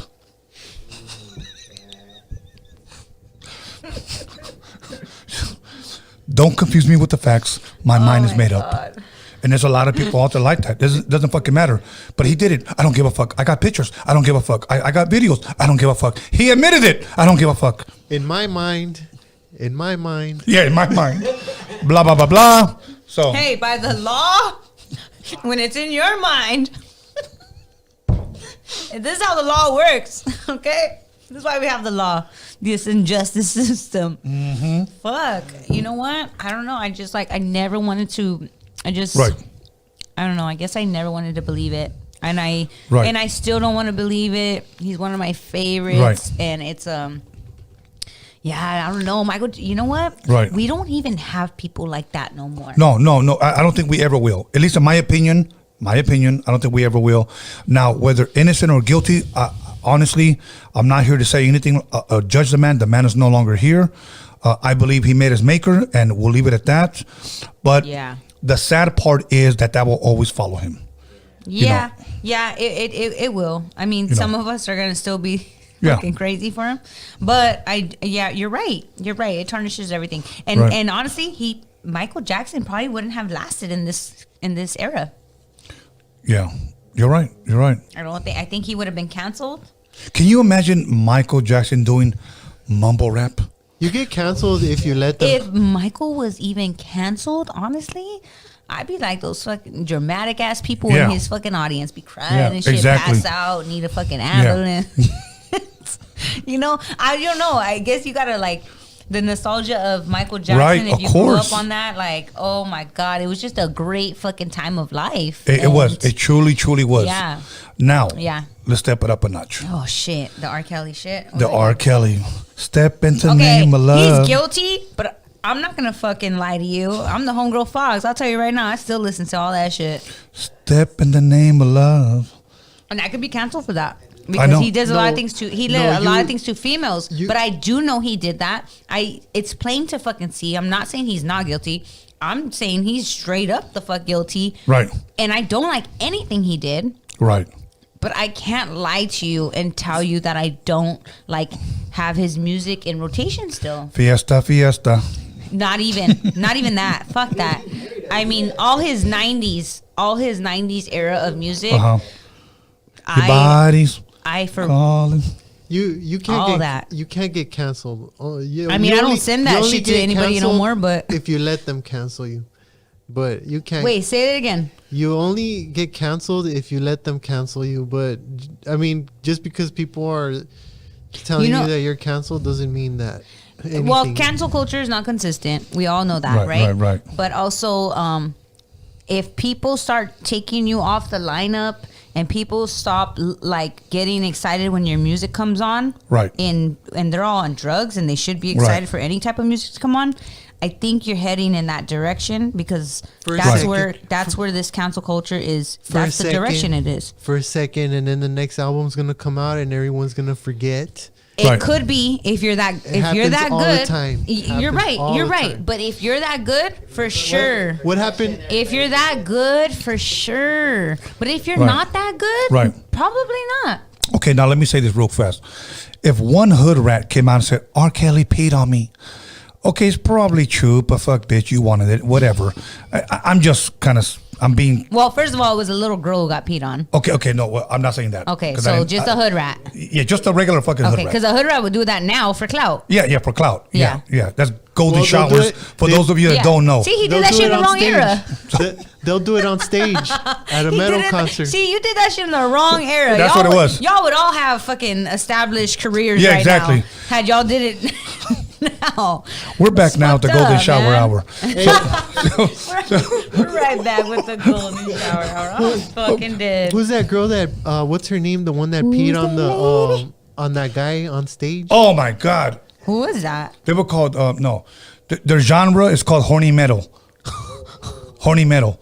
Yeah. That was a fucking like straight golden shower. Like peed on that motherfucker. What? That bitch. Oh, first of all, if you're watching, which I know you're fucking not watching, but if you're fucking watching, you were holding in that fucking piss because that was a lot of fucking piss. Okay? And you just fucking golden showered all over that fucking white boy. That honky tonk trailer trash, changing the tire on his house, white boy. Okay? And that motherfucker was like, yeah. He was taking it like a man, huh? Yeah, he took that shit like a man. Like, well, see, that's another fetish. I mean, okay, no, but here's my thing: if one hood rat came out against R. Kelly, okay, cool. But when you have like 20, 30, all with the same story, living in different places, how do you escape that, bro? I don't care if you have Johnny Cochran or Robert Shapiro. How do you escape that?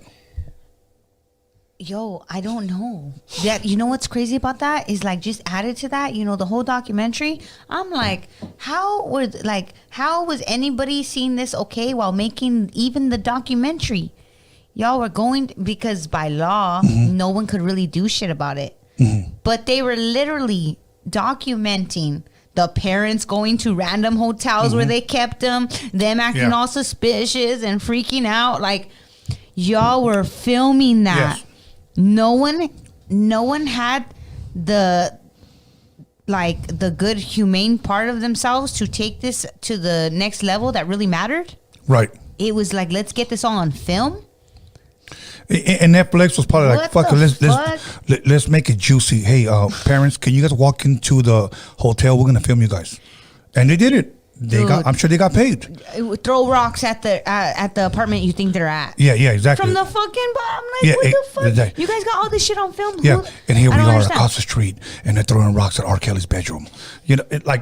It's made for TV, bro. It's made for TV, and that's where it throws everyone the fuck off. And honestly, that's where it fucking kind of sucks for women.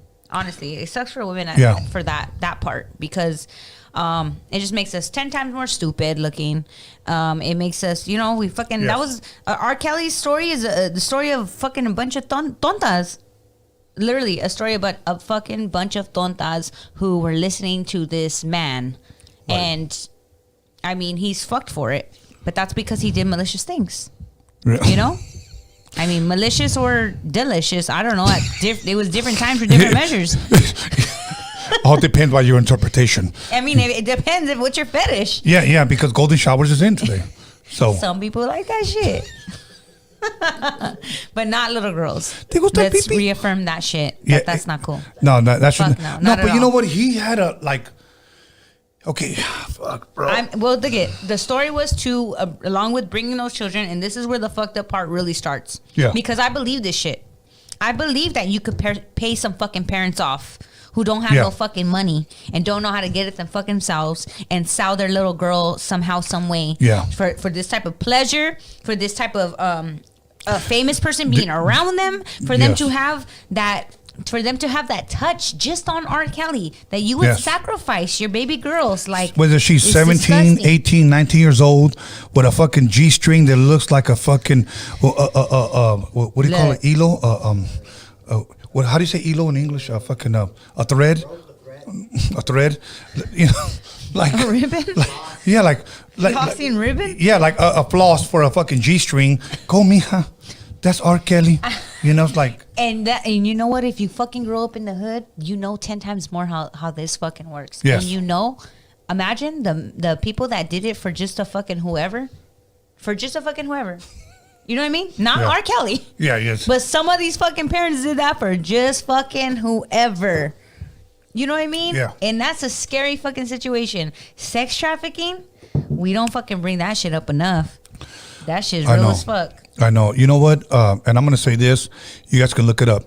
You know what let me just say the kidnapping capital of the world. Ooh. And I almost even feel bad saying this, but you know what? It's truth.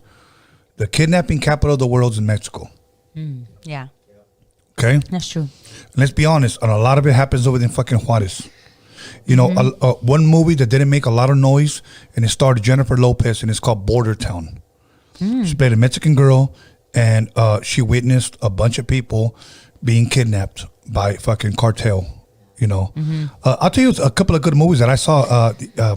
What was that one movie with Benicio del Toro? Sicario. Those movies are fucking bad, bro. I haven't seen that. You know, I haven't seen any of those. Even though they're not based on true story, but they make it where, like, okay, we know that shit happens. You know, we know that shit fucking happens. There was a documentary on a lady who was and I can't remember her name, so I feel super disrespectful. But I'm gonna blame Tony because he's giving me tequila. But True Serum. True Serum. I forgot her name, and I'll bring it up. Maybe you can look it up for me. It was a Netflix documentary about a mother who was fighting for her daughter who was put into that, you know, to be sex trafficked. In what country? In Mexico. And and she started walking the streets with everybody. She started to protest out there. Now, you know better than to protest in fucking Mexico. You're going to end up fucking missing. To bring attention or decapitated. To yourself. Exactly. But this lady didn't give a fuck. She kept trying to fight for her. You know what? I don't know if it was her. I believe it was either her son or her daughter. It had to be her daughter. But she was fighting for this. And she would even she finally started putting signs where she was fucking almost walking naked. Yes. Maricela. Like almost naked? What is it? 3 deaths of Maricela Escobedo. 3 deaths of Marcela Escobedo. Wow. And that shit. Is that a movie or a documentary? It's a documentary. And they documented her. She was pushing people. She was pushing their limits because she wouldn't stop protesting. She wouldn't stop protesting. And I thought, what a badass bitch. Because in Mexico, are you fucking kidding? I know. So someone finally, I don't even think it was the cartel. I think it was someone, the cartel doing business with the political side. Yeah. I think once she brought in the political views. That's when eyebrows were raised. Yeah, and they killed her in the street. She was out there every day, though. She was. Yeah. I you know what? That I'm sure that happens all the time and whatnot. But when I seen this lady doing it, it's almost like watching. You know, for me, like I have my grandma Sonia, so I'd be like, okay, your abuelita. You know, like if you watch them fucking walk for you and try to fight for your life to bring it to attention, but out there. It's a wrap for you. Yeah, it's a wrap. Yeah. You end up missing or decapitated, period. Yeah, That's it. You got to be a brave ass bitch. You got to have some big fucking huevos to handle that. Point that out and you know what? I need to catch up on that. Narcos. But you know what? What parent would not do that for their child? You know what I'm saying? Like a real parent would be saying, fuck you. Fuck everyone. Yeah. I don't give. Come get me. Yeah. I want my daughter. Yeah. Or you know what I'm saying? Yeah. That's the opposite of what the fuck happened with R. Kelly's girls. Those fucking parents are like, oh, okay, here we get into the concert. Cool. Well, he peed on my daughter. Yeah, concert. I still have the shirt and it still smells. And you know, he had that artist Sparkle under his belt at the time. And Sparkle. And back in the day, this was my jam. It was with Sparkle and R. Kelly. And it was called Be Careful. Okay. And was she? It was at night. She wasn't careful enough because the one who got peed on was like her niece. Oh. So when she started to start shit, he took away her career. So Sparkle never really got that big career after that because of that being her niece. Crazy, huh? And the family don't talk to her because she wanted to defend the little girl. No, okay. So there you go. That's the family collecting money for their kid to get peed on by a grown ass man. Disgusting. Now let me ask you this: say that once again, hypothetically, they let him go and say not guilty. Okay, he dodged a bullet right there. Let's just say once again, do you think he would stop? No. No. I don't believe he wouldn't. He wouldn't. No way. Because this era, we keep bringing up fucking clout. Yes. That's why I said wrong era, homie. Yeah. The stuff that these girls will do it because they're like, well, we're R. Kelly's girls. Yeah. You know what I mean? If Richard Ramirez could get some clout, some fucking pussy, and fucking after what he did, think about it. This fool getting off. I know. Everyone knows they're going viral if they're fucking on R. Kelly's fucking. Pee on me. And I bet you, like OJ, that fool will fucking do it. That fool will have a concert pissing on the whole. For all you white girls row. watching right now, how many of you will be down to fuck OJ? Let's be honest. I'm down. Muffy. I mean, like, it depends on like how much you're gonna get. Yeah, exactly. Is he big? Is he small? I mean, like, how many followers does he have? Like, is he part of cancel culture? I mean, I don't know. I fucking say that shit. I would love to get stabbed. Fiesta. There you go. Oh my God. I know. It'd be fucking nuts, right? Let me see Luchador. Ooh. There he is. There he is. I gotta get it in a headlock. Okay, fuck, I had my other. What the fuck was I gonna say now about the other one? I had another topic. We had, let's see, you went through Michael Jackson. Whew, we got through that. Whew, hey, someone said right here, father of the girl that said she got peed on court wasn't his daughter on the tape, but was crying. Shake my head. Okay. Wait, I don't know what that once means. again, if you want your OnlyFans page or your business promoted, make sure you drop some money and we'll give you a shout out. So, well, yeah. What the hell am I doing here? That's not even my kid. That's fucking weird. You know. But anyways, has anybody need their business promoted? Like Wingstop? Because yeah, exactly. Wingstop, I got you. Yeah, exactly. And Tony has his tequila right here. Exactly. So we need, is this Espolón? I'm going to come out with my own tequila one day called Tonquila. And or if not Espolón, I'm going to buy their name called El Pelón. The hood tequila. Oh, yeah. Right. For your neighborhood vato. You know what? Maybe me and you need to start something together. Yeah. Where we can promote for real companies. Exactly. And they can send this shit. Yeah. And we'll test it right here in front of you. Right here. We're like, nos vamos a poner pedos with your shit. Hey, the only problem is I'll tell you the truth. Yeah, exactly. Can I ask you guys, you guys remember the Travis Scott concert? Yes, of course. Do you think it's his fault what happened? No. No, it's not. You know, it's not his fault, but I do believe that he had a lot of influence on certain things that go on in his concerts.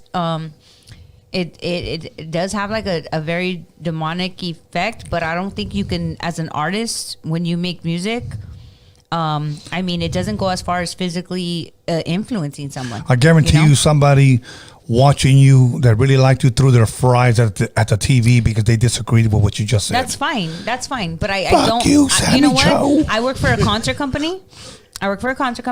I've also seen Travis Scott live. Right. I've also been at a concert where Travis Scott is. So as long as we can measure up the same and that's how you feel, right, I get it. Then you have your opinion, I have mine. But you have to have that back end of that. Do you know what those things are like? Right. Because for me to see on the backside of those things, the people who are in control of that concert can really take care of that. Right. But they don't.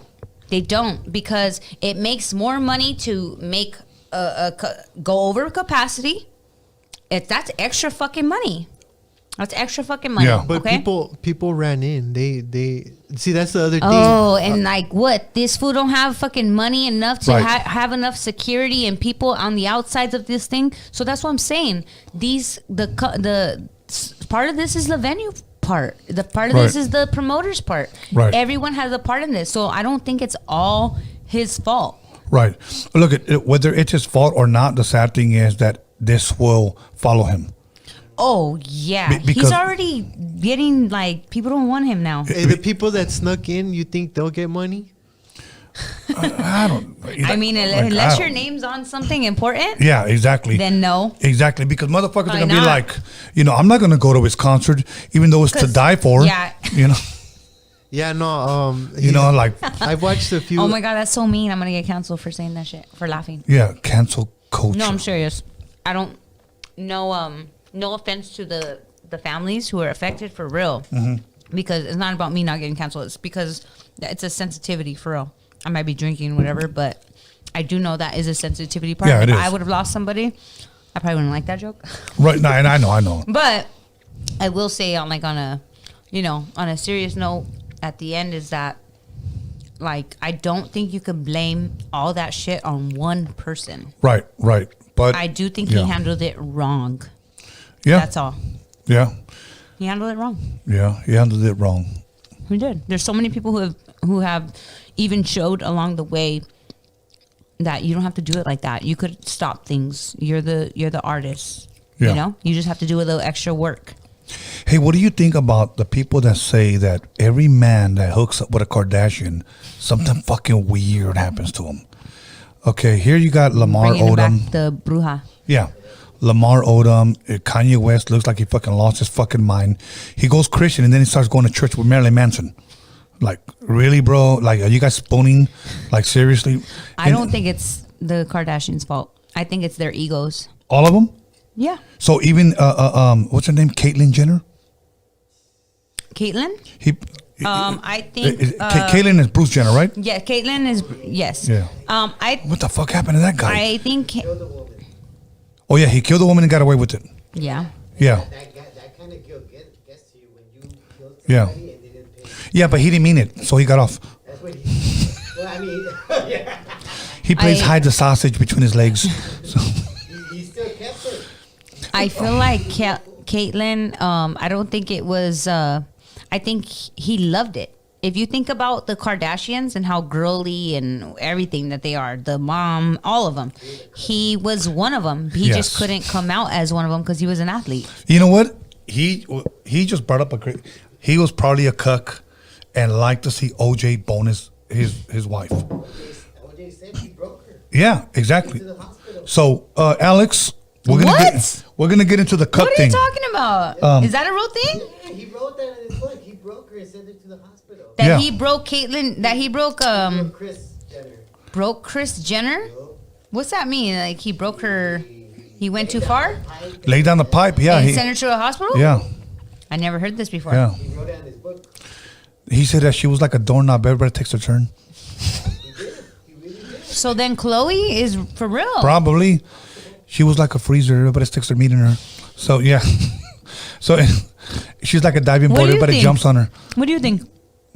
You think that they get something evil? Because I think they get with them out of fucking their own clout, per Yes, usual. yes. I do think that And there's. they get all this ego and Right. they act stupid as fuck. Now, I do think, That's what I think. that is a big part of it. I'm going to agree with you on that. I do think that's a big part of it, but I do believe that there is something fucking evil with those hoes. Straight up. Because think about this. Okay, Okay. Kanye West. Okay. You got, at least in my opinion, this is just my opinion, so if you're going to blame me. Okay? Okay. You got the biggest fucking hoe in the world. And really, bro, like, this girl got, she was in an interview. My daughter asked me, why am I so famous? Because some motherfucker leaked the videotape of you sucking fucking licorice, black licorice. So, like, seriously, like, stop. Like, you know why you got fucking, just tell her. Se la estaba mamando, hija. Yeah, you know. La mamada, la mamada. La mamada, la mamada, la mamada. Like, so, like, come on, man. Like, seriously. Like, yeah, you were fucking Ray J, and this guy leaked the fucking video, and you guys, poof, you guys are famous. Like nobody knew who in the fuck you guys were, and now all of a sudden these guys are going haywire every time they date you guys. She was Paris Hilton's assistant. She was Paris Hilton's. Paris Hilton's was size 10 shoes, or what was it? Damn, that's a big bitch. Yeah, that's a big ass bitch. Yeah. So, yeah. So I don't know. I don't know. What do you think about girls with like size 10 shoes? I have foam girls who fucking have some big feet. To be real with you. Okay, I'm not. And you know what? I'm not gonna lie. They're fine as fuck, but they be insecure about that. You know what I mean? It's like, I mean, any girl. Like one time, you know what? Recently, Norbert did this to me. Let me tell you guys. So I was, I'm gonna be in a wedding, and I'm 5'6". I'm 5'6". I look even taller because I have long legs. Okay, I don't think that's a bad thing, but I took pictures, you know, with the rest of the wedding crowd, and I'm definitely the tallest girl there. Uh-huh. Like these girls are, you know, smaller. Right. So Norbert sent me like a WNBA player to show me how tall I was, and I was like, first of all, I'm thinking this motherfucker, and I'm not even thinking just this motherfucker. I'm thinking this short motherfucker. Just cause I'm fucking, you know, just cause I could dunk on his ass, you know. But I'm like, that was my first time that somebody made me feel something about my height. I'm not gonna lie. For real? That was the first time because I have friends who are taller, like model girls, you know, who right. They're 5'10", like they're 5'9", and I'm 5'6". So to me, I'm like, I've always grown up with girls who are taller. So I know, oh my God, and sometimes it's funny, it's a joke, you know, like they don't want to wear heels or they make fun of themselves, excuse me. Right. But I do know, being a woman, that's some insecure shit, you know. I'm a size 7 in boys and I'm a size 8 in women's. Okay. And shoes, but I have friends, and that's an insecurity thing, big time. Right. I'll tell you what I don't like. A foot to the face? No. It all depends. Okay, when their toes hang over the high heel like this, they look like camarones. Even fucking short girls can do that. Okay. Yeah. Okay. You know why? Because you know what? Fuck you guys, because you don't know how hard it is to walk in heels. Y'all don't even fucking know that. Fucking how do you're fucking walking on this? Think of a Modelo on the back of your heel, okay? With nothing covering, no laces, just a fucking strap. Good luck on your toes, fool. Yeah, exactly. No, but you know it's what? It's hard to survive. There are some dudes out there that wear heels, so. Oh, hell yeah. And they walk better than me, let me tell you. Hey, go ahead and ask the cuck question. Any cucks on the live chat? There's a lot of fucking cucks out there. I didn't know this. I didn't know this. I said that earlier. Where the cuckolds at? Yeah, the cuckolds. Yeah, like cuck. You know, it's funny because one of my boys say cuck old. Like cuck. Isn't it cuckold? And he goes, no, cuck old. And I was like, all right, bro, you fucking confused me. Okay, what is that again? That shit's fucking confusing. Okay, I'm gonna say this coming from a man or a woman who likes to see their significant other fuck somebody else in front of them. Yeah, someone like that. Okay, my bad. This is how I was educated by one person, and I won't give him credit because he doesn't like me no more. Because he hasn't paid to be smart. Exactly. He told me, it's really a mandelon, you know, a guy that likes that his woman walks all over him. That's a mandelon. Okay. So he goes, so his girl pretty much tells him, I'm fucking so-and-so, and you're going to stand over there and you're going to watch me. So the man's like, yes. So it's a man that takes orders in the house. Okay. And his wife gets to buck anybody that she wants. And the man watches. Damn. And after a while, the man begins to like it. Honey, yes, son, or yes, daddy. Who are you gonna bone tonight? OJ. Who's on the menu? Jesus. You know, so yeah, that's a cuck, a guy that allows his woman. And I know a lot of guys out there that are cucks. They're not friends. I do not consider them friends, but they're like, well, yeah, you know, if I can't please her physically and spiritually, I'll let somebody else do it. What the fuck? Okay, wait a minute. That's a simp. Yeah, exactly. Like, what the fuck is that? See, like, I'm not even that gay. What the fuck? Yes, Mandelon is a simp in English. Gay. Oh my goodness. You said you're pretty gay. And I'm like, I'm pretty gay, but shit, I ain't fucking doing that shit. That's wild as fuck. But I mean, you know what? Everyone's different sexually, and some people their sexuality is combined with their spirituality. And I think that just sounds fucking horny as fuck, right? So when you're horny, you just fucking go for it, you know? Fuck it. But I do have friends too. Like I have like some of the manliest homies sometimes, and they be going off into these crazy horny conversations, and I'm like, I could see it. I could see them being like, yeah, baby. Okay, fuck it, I'm down because I'm just that horny. It's crazy, but I could see that happening. I just think there's too much out there for me to try to understand. I tried. To each his own, or whatever. Yeah, to each his own. I mean, if it tickles your fancy, go for it. But my thing is like, if you're my girl, you're my girl. That's it. I'm like that too. I'm like that too. I'm not even gonna lie. What's mine is mine. I don't want to share. I don't share. Just like if I'm like, here's one thing about me when it comes to food. Okay. Say I order me, I don't know, a teriyaki chicken with rice and salad. Okay. And I tell you, Sammyjo, order whatever you want on the menu. I got you. No, I'll just take a salad and water. Are you sure? Yes. So my food comes, and then can I get a piece of chicken? No, because I told you can order whatever you want. For sure. Okay, but I just wanted it. Vete a la verga.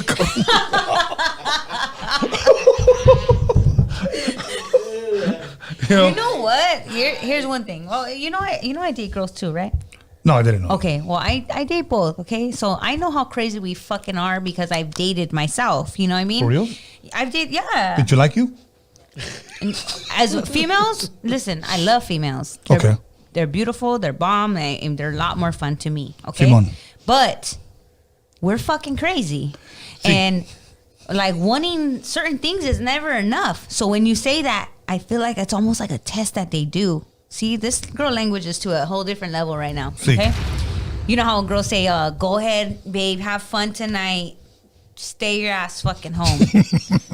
And they're gonna be fucking checking on you. They want you to go out and figure it out, and then they're gonna FaceTime you in like 3 hours. Where are you at? Because they know that you're drinking. They know blah blah blah. And I'm a FaceTime and see them exactly where the fuck he's at.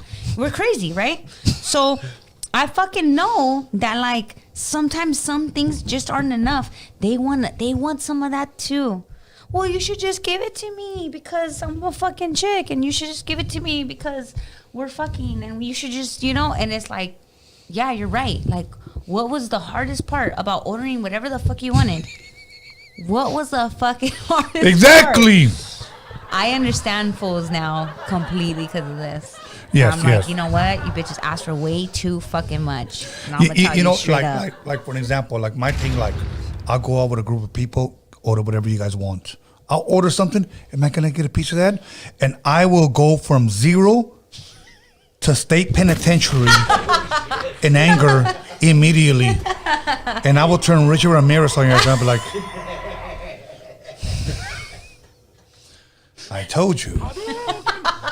Order whatever the fuck you want. Dude, that's fucking funny. And even take some home with you. Dude. You know what I'm saying? Some girls, they just want to fucking test your patience. They're like, I could do that. Like I'm cute. I'm especially pretty girls. They don't even know what the word no means. Yeah, exactly. How dare you tell my bratty ass no? But here's my thing. They're like, what do you mean no? And then they go do it anyway. Yeah, exactly. I'm like, what the fuck? What just happened? How'd you do that? No, so my thing is this, like, if I ever take you out and I told you order whatever the fuck you want, even order a take to go home plate because I got you. That's what's up, Tony. Just do not ask me, can I get a shrimp off of your fucking plate? Because I'll turn around like Chucky and I'm like,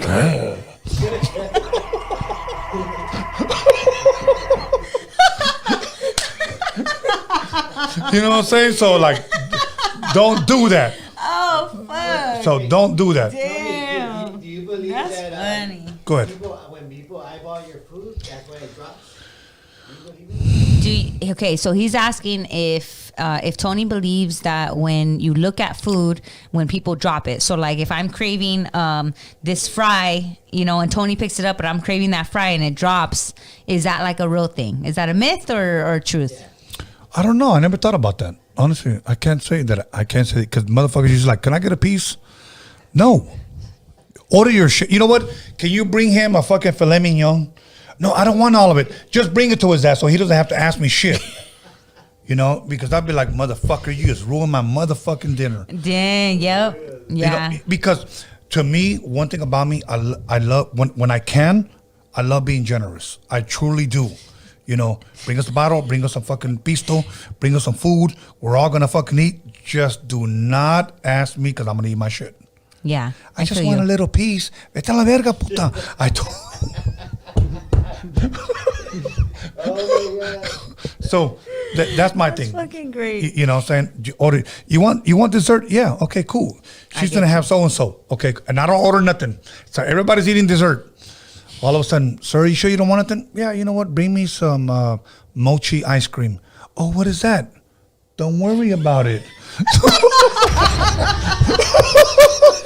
Good out there to the world.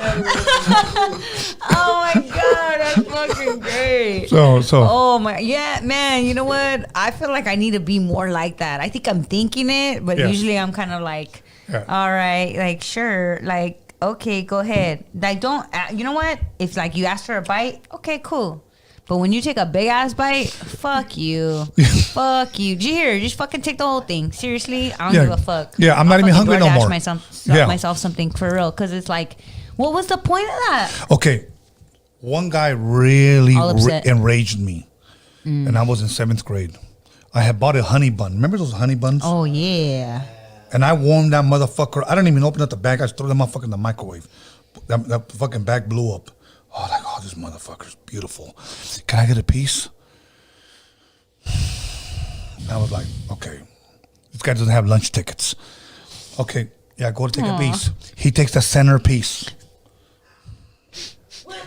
The fucking best part. Yeah, and I go, put it back. What? Put it back. Take the outside part. No, put it back. Dude. I already touched it. I don't give a fuck. I'll eat it. That's fucking funny. Just take the outside part. He takes a little outside part. Fuck out of here. You I know never what? talk to that guy again. You know what? It's definitely how you were raised. It's definitely a big part of how you're raised. Like my mom, she would give us like these fucking crazy faces if we even asked for anything. So you just didn't ask. But one time I started asking my tia, because my tia always had like a cookie jar. Right. And to me, that was like some white people shit. I didn't know cookie jars were real. Mm-hmm. You know what I mean? Like she Me really neither. has a cookie jar with cookies in it, not Right. like some fucking Mexican It is. candies or Halloween candies Yeah, from exactly. 2 years before or shit. Like, no, she had a cookie jar and she would always change the cookie jar like to whatever the season was. Right. Mexicans with money to be doing shit like that, right? So I was like, dude, if they could afford fucking changing up the scenery around here a lot, and then they always have cookies in there, like at least I could get some cookies before I go. But my mom would look at me like the fucking like Richard Ramirez, fucking like OJ,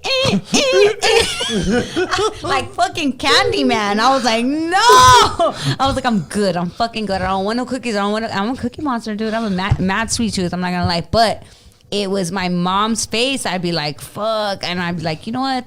One time I just went for it. I was like, Tia, like, can I have cookies? And my mom went, And I was like, damn, she's going to pinch me in the car. Yeah. For sure. And they used to hook it up with the cookies all after that. Right. She'd be like, don't look at your mom, you know? But Right. I don't ask people for shit. Right. Because of that look. Look, me neither. I do not ask. Bro, I could be starving. My guts could be like, and I'll be like, That's I'm a not real sound. hungry. But that's not that's your stomach. For reals? Your stomach's like, I'm hungry Yeah. as fuck. like your stomach could sound like something dropped. Why you always lying? Bitch, I know you. Oh, that hit home with somebody right now. So, It's true. It's fucking. That's a true story right there. yeah. So I was like, Yeah, that's how man. you're raised. Some people are taught to take advantage of every situation. You know what? One time, I was in LA and a homeless guy walked up to my car and asked me for some money, right? So I reached in my cup holder and I grabbed like the whole handful of change and I gave it to him, right? But when he seen that it was more pennies than anything, he told me, "I don't want your pennies." And then he threw them on the floor and I was like, I'm gone. I've had many moments of trying to give homeless people something and then they treat me like I don't know, like I fucking peed on them. Yeah, well, that's in right now. So, You know, it's been crazy. I'm like, here, I have this last bottle of water that's never been opened, Yeah. and it's like, I don't know what Okay, your I'm gonna fucking make a water. I was statement. fucking looking for a Yeah. job. You're fucking, you know, I was like, okay, never Yeah. mind. You fucking just ruined this whole He can't moment. turn that water into beer. Yeah, he can, Yeah. but he can fucking Here's my survive another thing. day to find a beer the next day. I'm gonna say this: fuck all you fake panhandlers. The average panhandler makes $500 a week. Woo! And look, that statistic was given 6 years ago. About to add it to my resume. Yeah, exactly. Sheesh. Dude, I believe that. I've I've had- seen people do it. Yes. Fuck all you fucking fake ass panhandler. I seen a guy fucking faking cerebral palsy. Sir, get the fuck out of here, bro. I saw you hitting the fucking pookie last week, bro. Like, seriously, don't Yeah. fucking lie to me. You know Or what? then fuck you, get the fuck out of here. I give people when it comes through my heart and Yeah. my soul, and I'm You like, gotta you know feel what? And I tell people all the time too, if you feel it, give it. If you don't, Yeah. don't worry about it. Don't worry. That's not your shit. It's not you. But for me, whenever I feel it, I give it. And I had this one moment where actually this happened like twice. Right. And you know what? It's fucked up. But one of the guys I had seen at 7-Eleven one day, I gave him some money. Mm-hmm. And I was like, all right. I see he hangs out at 7-Eleven a lot. Then he fucking showed up at Pollo Loco. Okay, he's making his rounds. I said, fuck you, dog.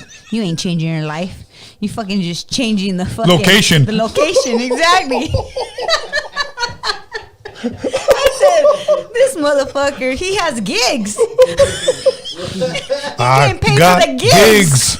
in different. I'm like, motherfucker, if I don't have no gigs and I'm giving you my real hardworking 9-to-5 money, fuck you. Fuck you. Fuck you. Yeah. No. And I was like, you know what? No. I don't give. When I see you repeatedly at different places and you got a new haircut, fuck that, dog. I'm not giving you shit no more. You used it all up. It says right here that on Google, right? It says that the average handler makes between $10 to $30 per day. $10 to No, $30 that's per more. day? No, that's Okay, bullshit. well, here's the other one. Look at. Check it out. Check Go it ahead. out. Here's another one. And this is in East LA, okay? Okay. I was at a gas station. I had some money left over. Porque I le had a gusta 5 la and- gasolina. Exactly like that. And then I was like, okay, you know what? I have an extra 5. And I believe exactly what we talked about earlier. I believe if you give, that's what you get. Right.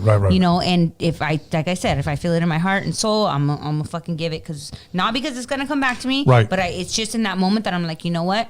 And I've done it even on my last. Yeah, My yeah. last dollar, Of course, my last of course. $2, Because my you have a last good heart. 5. We have a good heart. When you feel that shit, Yeah. you just gotta fucking do it. It just don't matter. It just don't matter. So I gave this guy, I had an extra $5 left over, and I knew I probably could have used that shit, of course, because $5 you could fucking use that, right? Coke, And, Takis, Chico Stick, and now later. yeah, anything, fucking water bottle. Yes. So I was like, you know what? Fuck it.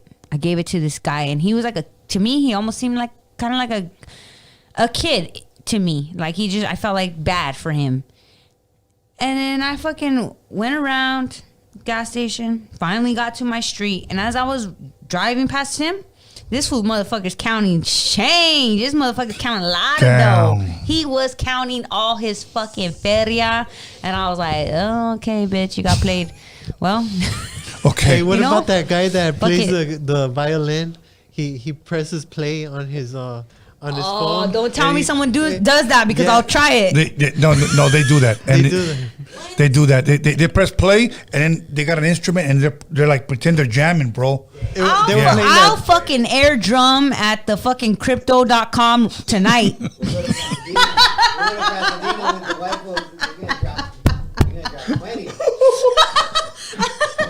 fucking to the new name. You know what I'm saying? Yeah. Motherfuckers. Okay, I now hate let me y'all. tell you my last panhandler that I ever fucking gave money to. And if you're watching, because I know you're not fucking watching, but if you're watching, I will knock you the fuck out next time I see your bitch ass.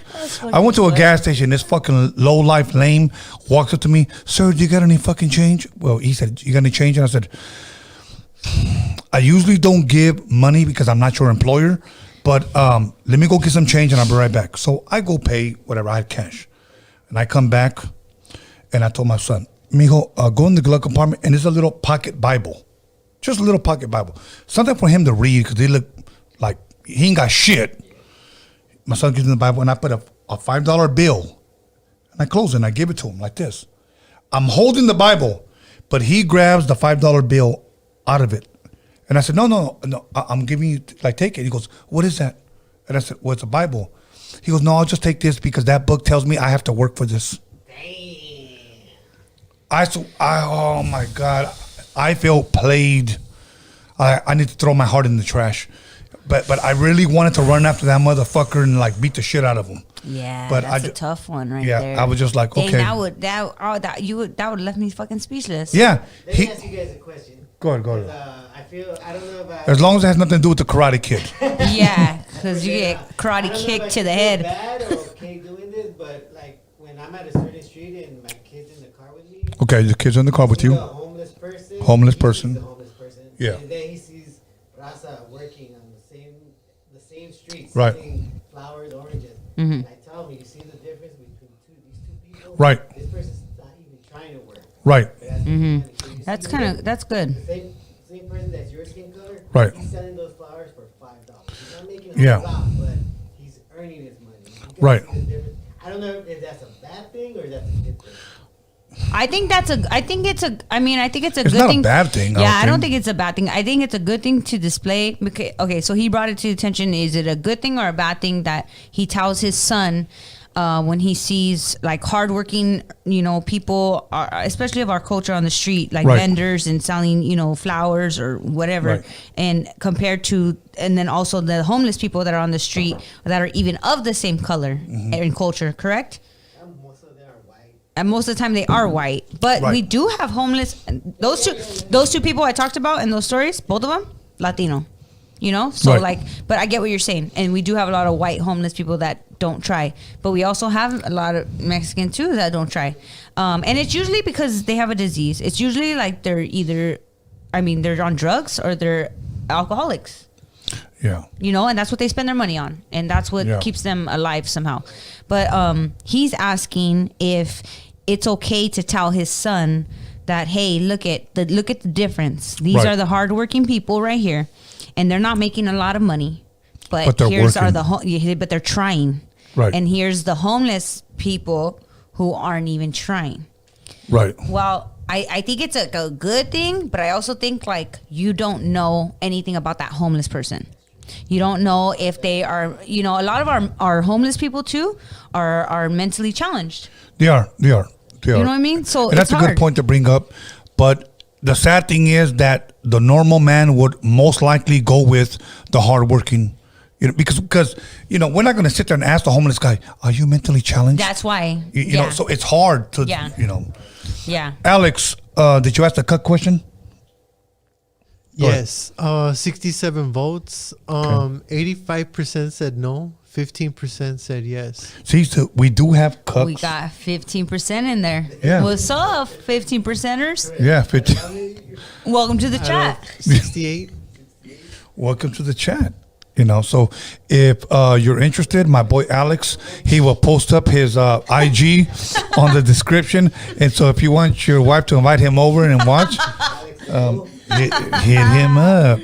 Oh So, my goodness. yeah. Yeah, you know what? Everyone has different preferences Yeah. and different fantasies. And you know what? Speaking of, like we're doing, this is Dining with the Wizard, right? Simon. Okay, so I've seen like a whole dominatrix show, like up close and personal. Okay, explain what that is for the people that may not know. Okay, so dominatrix is like, the sexual, there's just a bunch of fantasies, and there's a mistress, there's a dom, and it's like a master, and I can't even explain it the way it needs to be. Okay. But it's a whole like sex. What do you call that? Like a sex. What would you call that? Like orgy, a sex ring. It's just like it's a world. It's like a realm of sexual fantasies. Okay. I don't know. That's what is it like where Tequila told me to say? Is it like where they hang people from like their back, and stuff? I mean, they tie people up. It's a congregation. You can tie people up, with the ropes. And I'm not gonna lie, I've been tied up. For reals? Yeah. Did they let you go after? Oh yeah. Oh, okay. Yeah, you know what? I was only tied up to. I really wanted to know what the whole point of that was. Okay, I was just like, I don't understand like the fucking rope and blah blah blah. So and a friend scotch tape. A friend who like took it like nice and easy on me was like, she had the rope and everything, and she's like, okay, like I'm just gonna do this to you, blah blah blah. All she did was tie my hands behind my back. Okay. But she tied my hands behind my back, and it also like measured up to like around my arms. And while she was doing that shit, I'm not even gonna front with you. Every time she would like pull the rope out, I almost felt like she was taking something out of me. And then she was like, and then it was getting tighter. It's called BDSM. BDSM. Yeah, bondage, discipline, dominance, and okay, there's a whole fucking so that's a real thing? Yes, it's a real thing. And my friend, yes, there's it's a big community, and it's a fucking well-paid community. So if you like this shit, go get your money. No shit, that's okay. Can you imagine walking in there and there's a bunch of fucking fat, overweight dudes? You know what? You fucking be surprised. Yeah, and it smells. So I met a Dom male one time in the club. I thought he was cool as fuck. I was like, hey, what's up, dog? You cool? You got the cool hat on. That's my style, I was like, what's up, pimp? And then like later on, we're like, oh, you follow me on social media. I'll follow you on social media. And next thing you know, I'm like, oh, this motherfucker's a Dom motherfucker. Like he's capturing these hoes and like doing shit to them. And they were all big girls. So his thing was, he's a dom to big girls. He's in control of them, and he was a master.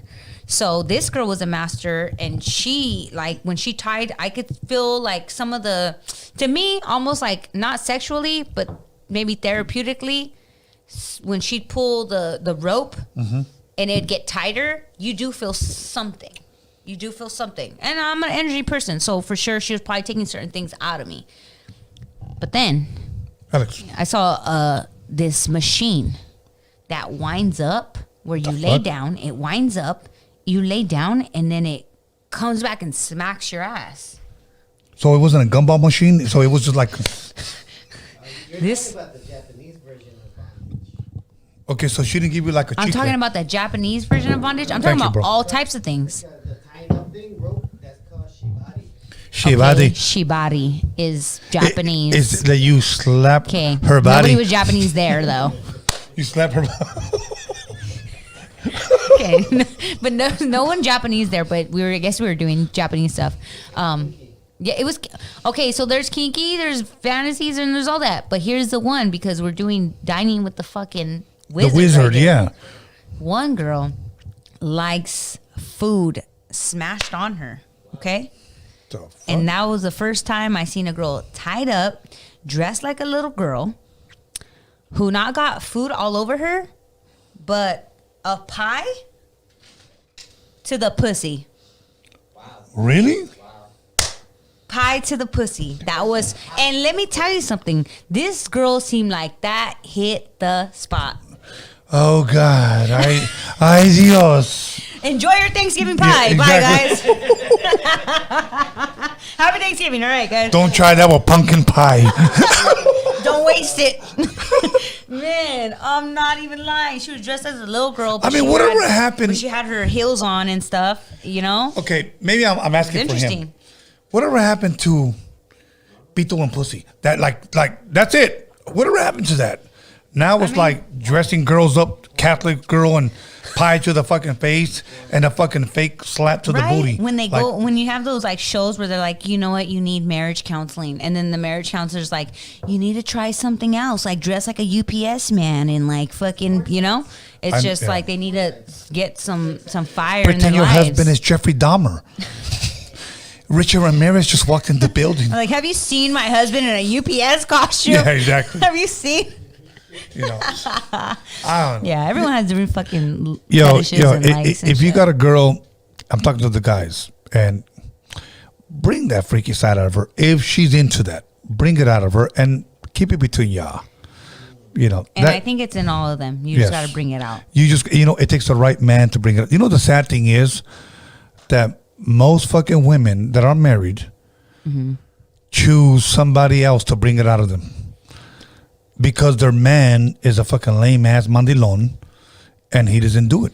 I feel like sometimes that's the same thing for the opposite way, where it's like I feel like the man goes and looks for that hood rat chick because he made his girlfriend just the wife. And he wants her that way. He only wants her that way. Right. But he sees the hood rat and he's like, well, I want to do some freaky shit to this hood rat. So I feel like, I think that one goes both ways. Yeah, it does. It does. Now, did you know that when a hood rat turns 30, she becomes a possum? I'm going to play dead. Yeah, so. My bad. I was a baby hood rat, so. It's a transformation. I was a baby hood rat, so. It's a transformation. I never knew. Like No, from a no one bought me shit. like It's from like, a- do you get a gift for that? I'm finding out like You get a like- medal. I'm finding out like the new era. You get a piece of cheese. I'm finding out the new era is like you get a gift for everything and shit. Yeah. I'm finding out about that shit. So I'm like, I heard that there's a push gift. Like if you push the fucking baby out, you get a gift. Oh, yeah. But you know what? Let me tell you something. If you get pregnant and you push it out, that's your fucking problema. Shit, I didn't fucking tell you to get pregnant. I don't think I owe you a gift for having to push. I think that push thing was that push moon. It's called the push moon. A push Where moon? Before you have the baby. Before you have the take baby. A trip to relax yourself and ready yourself to have the baby. That's What a the baby fuck? moon. Okay, well, okay. That's a baby moon to go on a trip before you have a baby because someone talked you into paying a But lot what of if money you're for Mexican and you can't afford that? that. If you're Mexican, that ain't your shit. You know better. You better fucking save all You take your her to fucking the, pennies. to the Dollar Tree, and she can get whatever she wants. If you're married, you pretend you're homeless by the gas station or Pollo Loco. And we have a Pollo Loco down the street. About to have a baby. The sign. About to have a baby. I've seen that sign. No. That Oh, the yeah. baby, pregnant ass girl asking for money. Oh, I've seen like I've seen. I've seen this fucking fat white boy with a fucking sorry ass sign. He had a wheelchair crossing the street. Lieutenant Dan. Okay, hold on the wheelchair, crossing the street, not rolling the wheels, but his legs are going like this, are walking him on the wheelchair. I've seen that. Okay, doing that. And then he has a sign that says, poor, embarrassed, please give. You used to work in a market, right? Yes. No, well, at the warehouse, Rouse Warehouse for 15 Okay. years. Yes. Okay, but around there, Yes. do you remember people shopping using those like vehicle ones? And they don't use them because Those little cars? Yeah. Target too. okay. Fucking fake ass motherfuckers. Promise you, most of them are used by white fat men. Most Well, of you them know, are I- used by white fat men, and they're rude as fuck. I used to work at Trader Joe's, and let me tell you something: they're fucking rude as fuck. And smelly because they And don't know how to wipe their ass. You don't, and you know what? I And the would chichi stink. hate. I would hate if they fucking told me, "Oh, can you go get the cart from outside because this man's gonna fucking go take it." And I'm like, "You want me to fucking ride it over here back after he just fucking sat in this shit?" Yeah, exactly. It's nice and warm. You're grossing me out. I'll fucking ride it like this. Standing up. I wouldn't even sit down. I was like, It's nice and warm. I was like, I this- dare you to smell it. I can't wait to leave this You know? fucking job, motherfucker. I'm like, I'll carry all the carts from the fucking bottom, but you fucking do that shit. It's fucked up. It's fucked up. Those but you fucking know what? fat chichones Like, it was disgusting yeah, sometimes. I see him at Target. Even the poor, like there was like a big man who was like literally a homeless black man, Yeah. but he would walk the shit. Yeah, he yeah. would just say nice things to everybody. I'm like, why Yeah. can't you be more like this fucking guy? Yo, what up? How you doing, my soul Jesus. sister? Yes. Just to use the restroom and piece the fuck out. Yeah. For real. Ungrateful fucking people. They have legs and everything, not using them. The poor old ladies all walking because the shit's taken. Poor things. Okay, I'm gonna tell you a quick clucker story. When I say clucker, fucking crack fiend. Okay, crackhead. Okay. And then we'll change the subject. So one guy came to my neighborhood, 1989. I was about 19 or I was about 20 at the time. Shit. And I was slanging, okay? And he goes, "Hey Tony, how you doing, man?" I was like, "What do you want, Joe?" And he was like, "Can I get a 20? Let me see the 20." Because motherfuckers will flash $1. Here you go, 20. And then they'll take off, okay? Let me see the 20, open it up, okay? Can you just trust me on this one? And I was like, "Joe, let me see the 20. He goes, "Look, I don't even have a 20. Can you front it to me?" And I'm not going to front it to you, bro. He goes, "I already spent $200 today." And I go, "That's your fucking fault, okay?"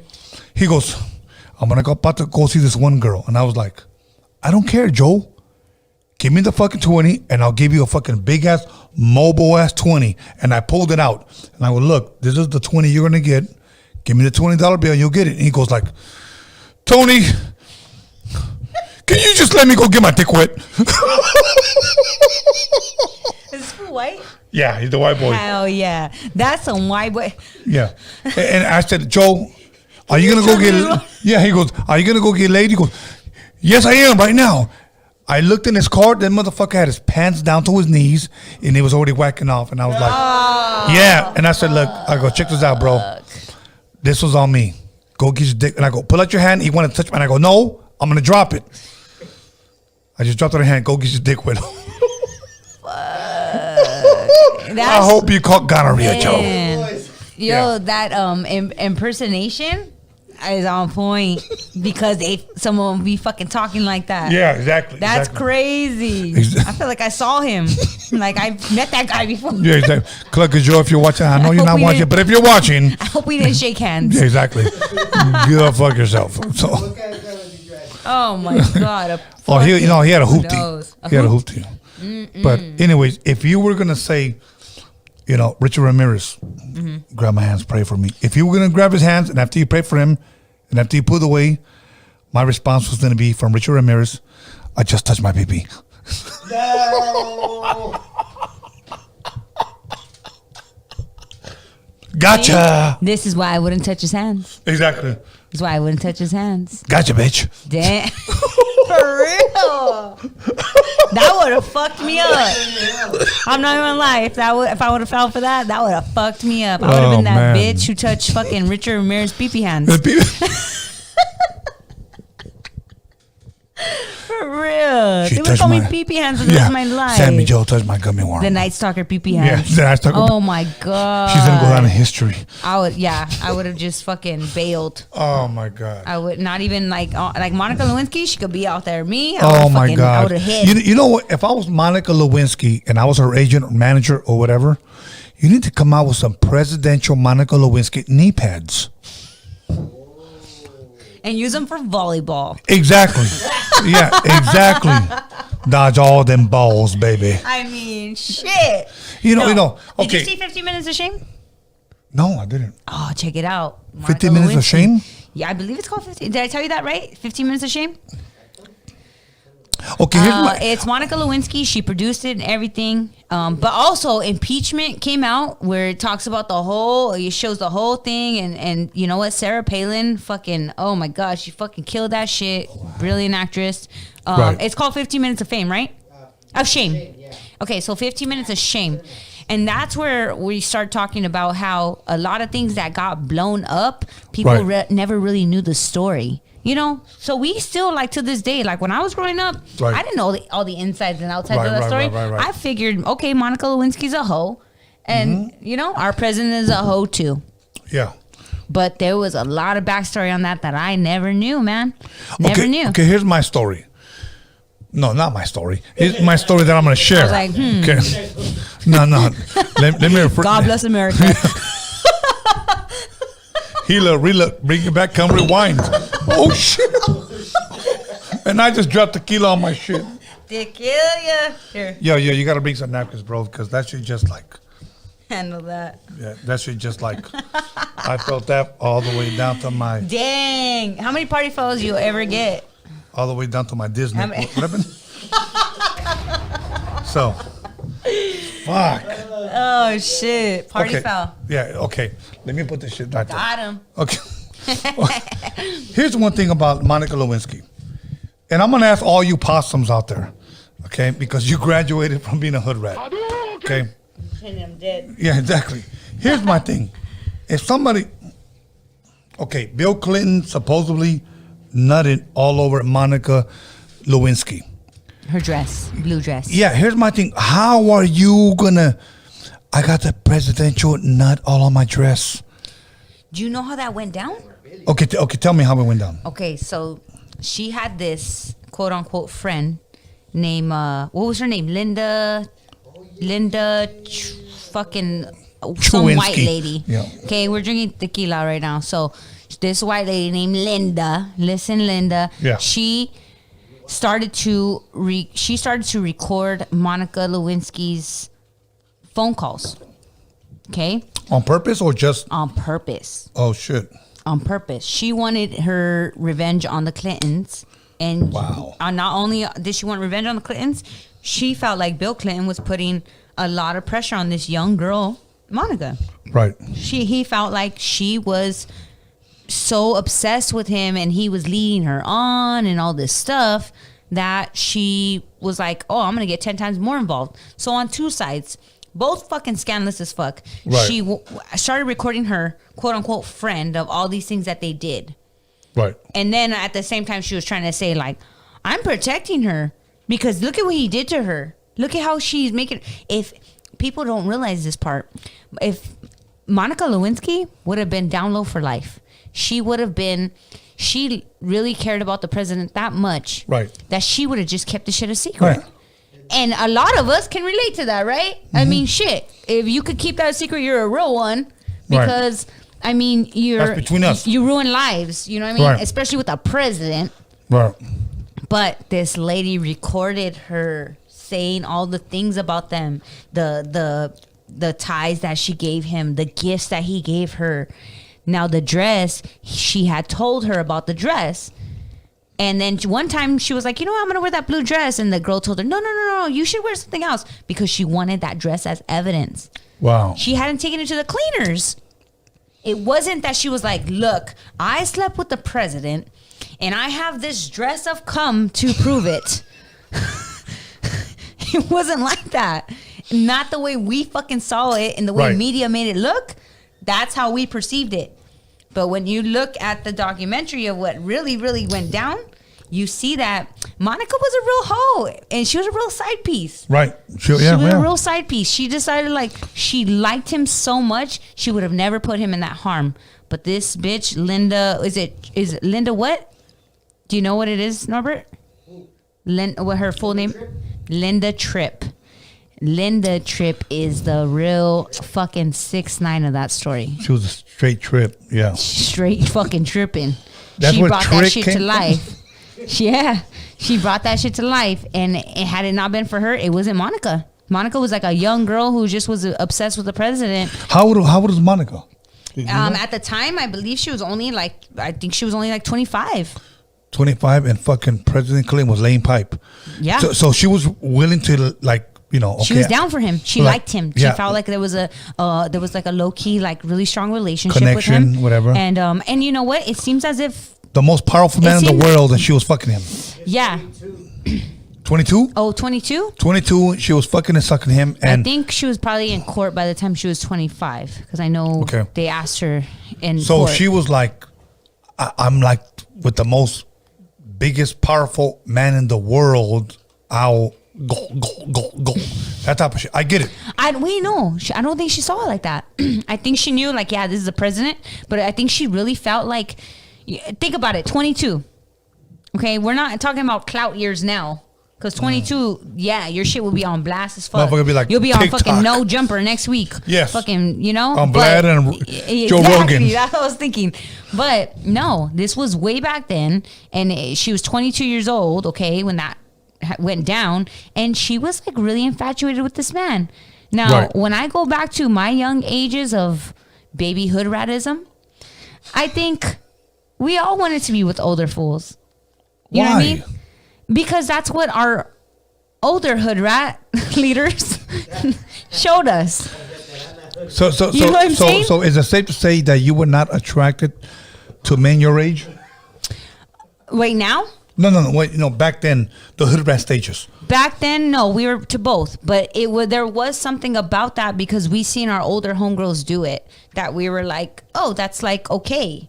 But it wasn't really us that made that okay. It was the men who said, age ain't nothing but a number. It's okay. Yeah. You know? I know. Daddy, I'm in love with a thug. Daddy, I'm in love with a gangster. Nah, I mean. But he happens to be really fucking old. Yeah. So, hold tight, he looks Mom. like Sean Connery. He looks like Morgan Freeman. But I love him. Wow, who came up with the song? Age ain't nothing but a number. Who produced that? Our CALI. Nah, I mean, so. Jeez. And it came back to bite him in the fucking asshole. Bite him in the little pee-pee hole. Yeah, exactly. There you go. So, which I'm pretty. Now he's in the hole. Yeah. All right, let me stop because Sorry. It was the possum's fault. Don't fucking talk about the possums. We were taught how to be like this. Cut it out. Cut it out. The man set all the rules, right? You guys designed the dress. You guys designed the bras. You guys designed the Playboy. You guys designed. What do you want? The G-strings. You guys designed it. The floss. Thank you. That's all I wear. Keep it easy. I appreciate it. No lie. You see some of those old paintings of like the old kings, like Louis the 14th or something like that. And those guys were dressed like with high heels, and they were dressed like females basically. You know, they had tights and everything. It was wigs, wearing wigs. Yeah, they had the first gym pants. If you think about it. Yeah, they did. You know, they had the first Walmart pants. I don't go to Walmart wearing fucking nothing but fucking gym pants. No, you're right though. Like that, but that all came from a man. We had no say for years. You know, but now, fuck it. Hot Girl Summers and all this shit. Sammyjo, do you, Thanksgiving's coming up next week. Yes. Do you plan on cooking a turkey? I don't. Not me specifically. I don't think my mom is even going to do that. To be real with you, you know what? My nana passed away in 2019. Who's and, that? my nana. Okay. And we always used to get a roast. Okay. You know, I'm not going to lie, we had really poor Thanksgiving days together. Yeah. But it's something about being with your fucking real ass ones, even if there's fucking 3 of you at that table. Yeah. You know, so we would get like a roast and have some mashed potatoes and you know, just you're with your family and what really matters. And I wouldn't be surprised if my mom didn't really make a turkey. She's not the most traditional lady ever, you know. If we were at my other grandma's house, I'm sure she'd make a turkey. But I don't really have those Thanksgiving days all the time. Okay. Yeah, it's usually like something like a roast, or honestly, I'd be happy with any type of food as long as I'm with my family. Cup of noodles. Let's try and take it up a notch, like enchiladas or something. Shit, some fucking Wingstop, you know. Yeah, exactly. But you know what? We do eat that shit a lot. Cup of noodles, as long as I ain't having fucking hot dogs. You know, stuffing wieners on my throat for fucking Thanksgiving. I'm good.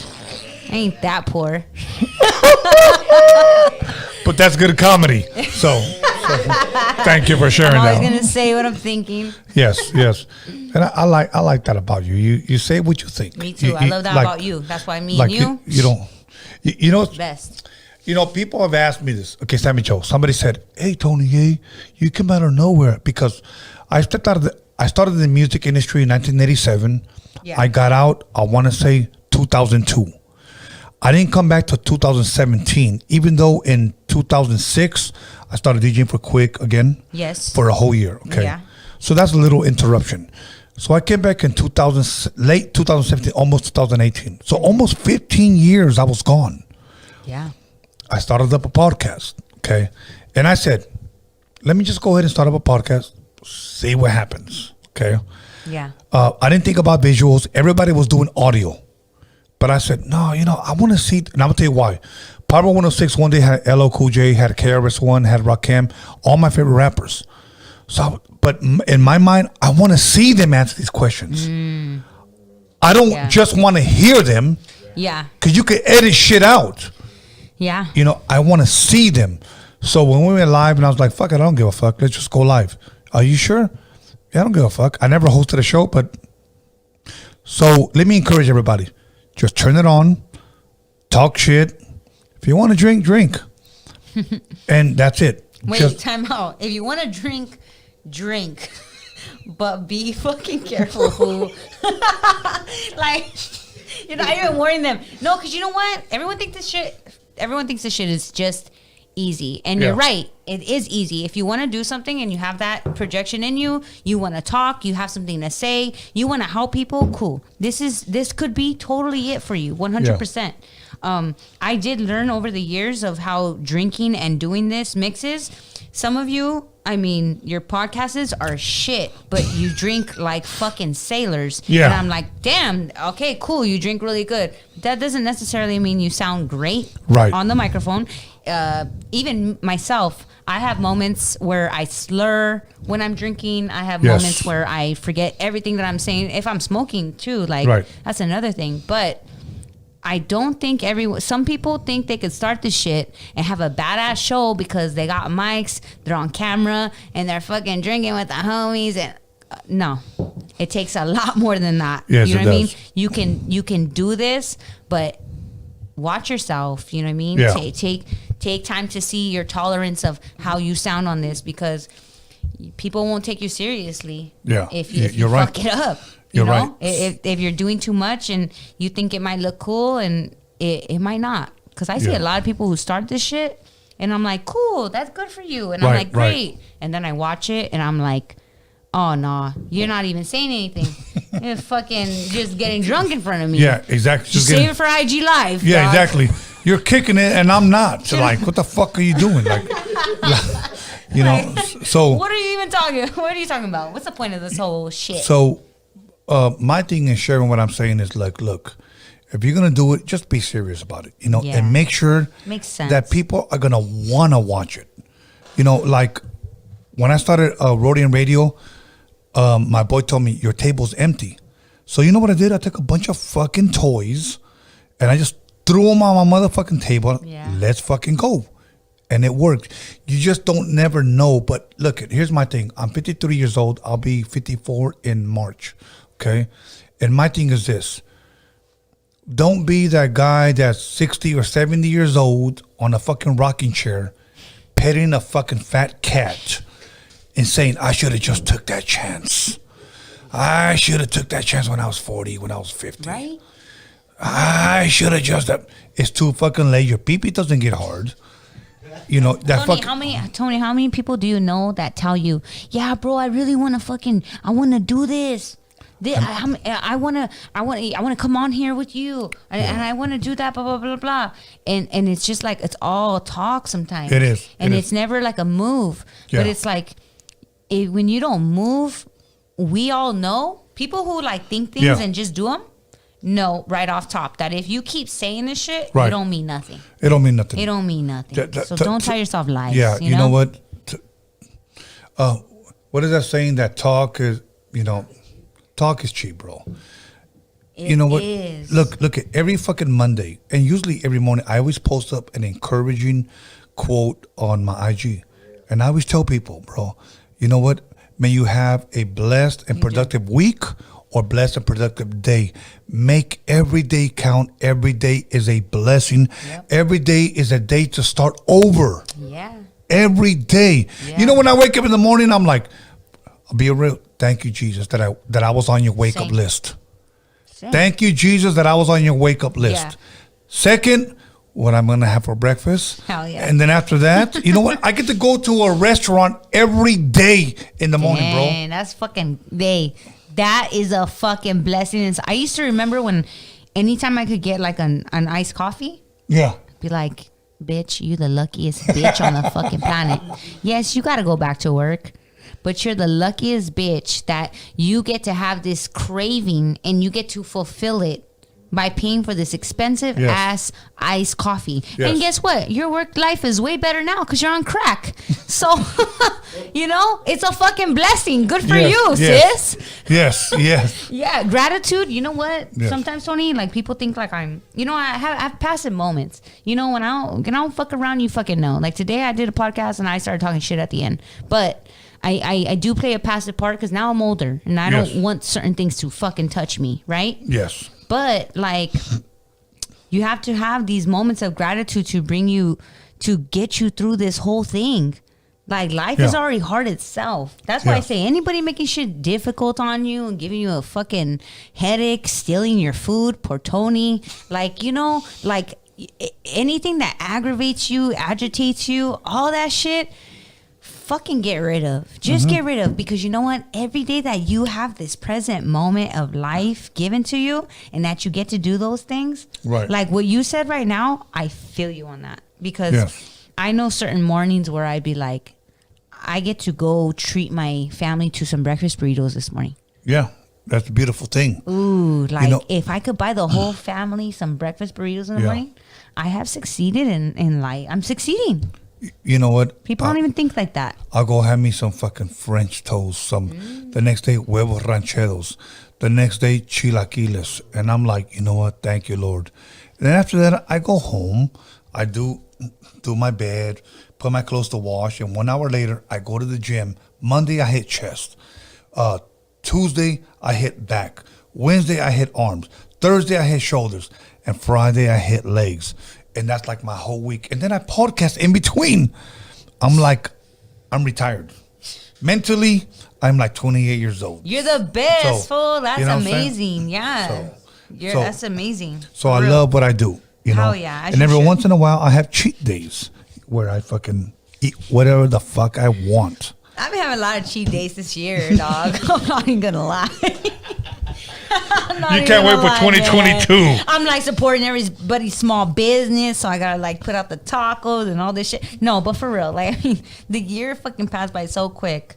I need to put that into my I need to put that into my routine. But just hearing you say that, ooh, I could feel like the mental capacity that you have that that even suppresses like some of your, even if you had depression. Like I know I have a lot of depression in me where I know that working out and doing all those things really like takes a real big hold on that. And like people have no idea, like going to the gym or just running in the morning or something is rich.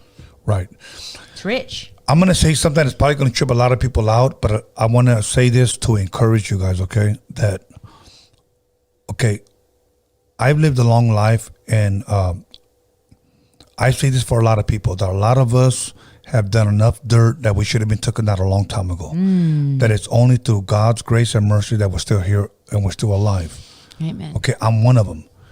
But now let me say this, that with me, I truly believe that I've been here. I've been blessed to be a blessing. And when I die, I'm not going to take nothing with me. If I ever become a millionaire, what I'm going to do with that is just bless others. Because in one moment and in one night, a person could be hurting. A person may not know where their next meal's going to come from. Okay, well, how are they going to pay their gas or their water and power bill? If I was a millionaire, I can walk up to the door and bless them with $1 million and change their life overnight. And that's what I would do. And I continuously pray that God will bless me so that I can bless others. Because once again, if I have $100 million, when I die, I'm not going to take none of that with me. True. You know? So let me say this. And I posted this up this morning. What is it profit a man to gain the whole world and lose his own soul? What does it profit a man to gain the whole world and lose his own soul? So once again, while I'm here and I'm blessed, I'm going to bless others. So that's my thing. And my words of encouragement to you, once I bless you, is continue to do what you want to do. Here you have a vehicle, meaning finances, to do what you want to do, and open the door for the next man. Bless your children, bless your grandchildren, but bless somebody else. Be a blessing. And that's my message to everyone, not only this upcoming year, but starting now. Hell yeah. Be a blessing. Hell yeah. Let me tell you something, Tony. If Yes. anything happens to you, fool, I know you can't take anything with you. Right. But I will make sure they fucking put you on this bottle. Okay? You know what? Let me tell you, I'm from Montebello. And Bro Gears, the dairy is in Montebello, okay? I'm a big fan. I love my tradition is the chocolate milk from fucking Bro Gears. Some people get the eggnog. People get the milk all year. That's where you get your eggs, your bread, your necessities of everything you need, okay? Huell Hauser is on one of our milk cartons. And I'm talking old school milk cartons. So when you see fucking I Love Lucy or the Honeymooners and all that shit, I'm talking about that old school fucking milk delivery glasses. Huell Hauser is on that. And if you don't know who Huell Hauser is, look him up. He was a nice white man. He was always invited to the quinceañera and the carne asadas, right? But I feel like if you die, I will fucking make sure that these fools have a picture of you somewhere on here. Okay? And we're going to document this because it's on film. And I mean what the fuck I say. I already see it. There it is there. So I got your back. once again, I have been blessed to be a blessing. So amen. If I ever really strike it rich, I'm going to tell you right now. First, I'm going to start with this. Everybody close to me is going to be blessed. Sammyjo, you're going to be blessed. Appreciate you. Okay? And, and I know where your heart is. I know you will make sure that the right people are blessed, Oh yeah, I would do the same thing that you would do. Yeah. This is what I mean, like when we said in my podcast, cut from the same cloth. Yes. Yeah. And and that's the thing, one thing that I want to do, what I would love to do, is open up like some type of youth center. The YMCA, a lot of people don't know that was like a Christian organization before. Oh really? Yeah, the YMCA. Yeah. Okay. I never knew that. Okay, look up what YMCA stands for. I always wanted to be a part of the YMCA. Okay, look it up. I want to start something new because I truly believe that they walked away from their original roots. Well, do you think like why? Okay, so YMCA, I know they did. Young Man's Christian Association. Young Man's Christian Association. It was the Christian Association. Yeah. Before. So before we used to have like YMCA's, right? Right. And then they started the Boys and Girls Club. Right. Right. Montebello, for us, we had the recreation center where like the people of the city, they take in basically all the hood rat kids, guy, girl. Right. That's what I grew up on because my Nina was one of the leaders. Okay. But it did remind me of that. It's, after school programs, weekend programs and things like that for the kids who could not do that stuff with their parents and their parents didn't have time or money to get them to do that shit. Right. But man, Tony, that's a beautiful thing to think of because I've never even thought of that shit. Like to start your own foundation of that point. Because I remember I used to go home and I mean, my nana would sleep a lot. My mom was always at work. And I would go outside and play. I didn't do homework. I would pretend. I'd be like, yeah, I finished it, blah, blah, blah. Fucking keep moving on. Why? Because your parents aren't watching you. I have one mom. She's at work, no dad, But I could see you starting something like that. And I could actually see myself even fucking throwing my 2 cents on it. Just to help you, for real. Look, Sammy, Let's fucking start now. Here's what I'm going to do. Let's start talking about this next year. Okay. I know we could do this next year. In your neighborhood where you grew up and in my neighborhood, for Thanksgiving, let's somehow raise money. Let's earn some money where we can buy turkeys and give to the communities. You know what I want to do? What's that? I haven't talked about it yet, but I'm going to talk about it with you. Because I feel like if there's anyone who could help me, maybe this is the time.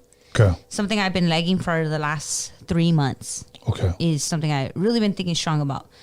I want to start like a calendar where we start at the beginning of the month and we tell everybody, look, December 1st through 31st, okay? Right. And we collect, everyone gets a date.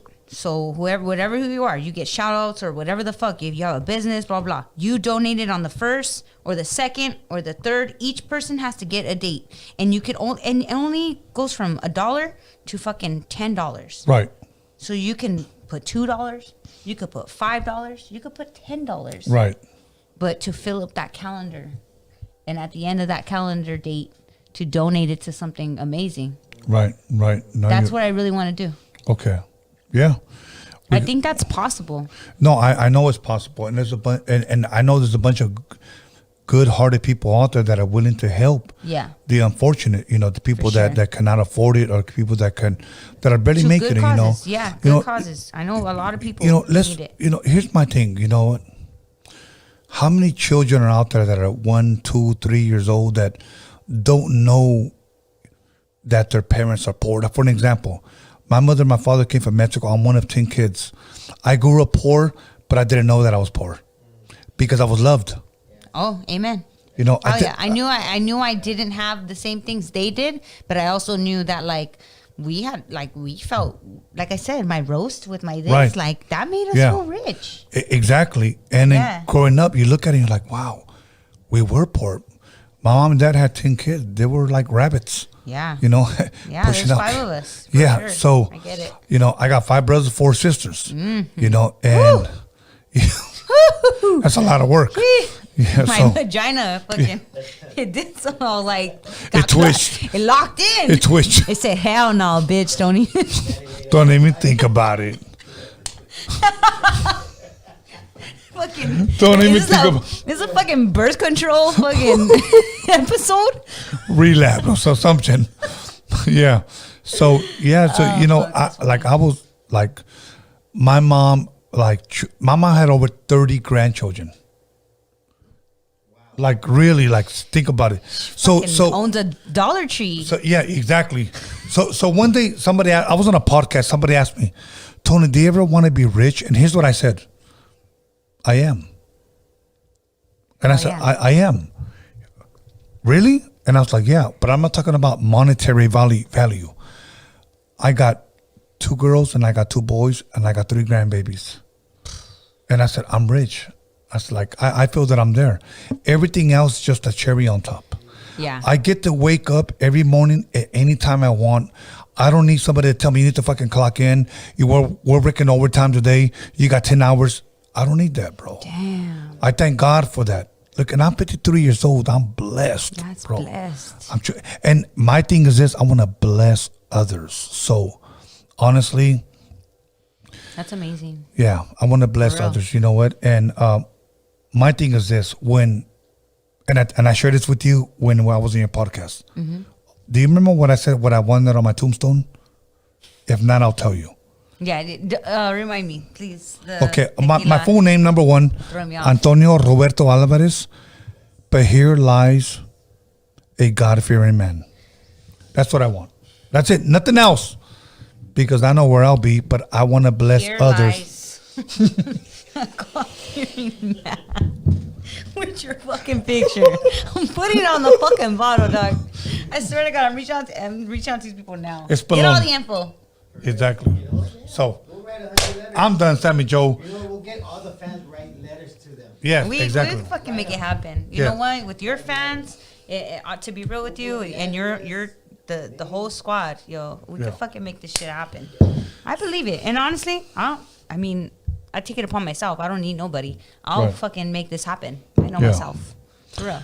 Yeah. I appreciate you so much, Tony. I appreciate you, and I thank you for coming. Absolutely. And you know what? I'm going to tell you this. Not only that I feel your beautiful vibe, but a lot of people appreciate your beautiful vibe. Thank you. Because a lot of people, and you guys are watching, have said, get Sammyjo on Dining with the Wizard. Oh, that's a lot what's of up. people. You got a lot of fans. Now, I'm going to tell you this right now. This is one thing that mind boggles me. Why Sammyjo has not blown up or has took that big step. And I'm going to tell you why. This is coming from me, not from you. Okay. This come from me. Okay? Yeah. Because a lot of you are fucking hating. That's why. I'm going to say that.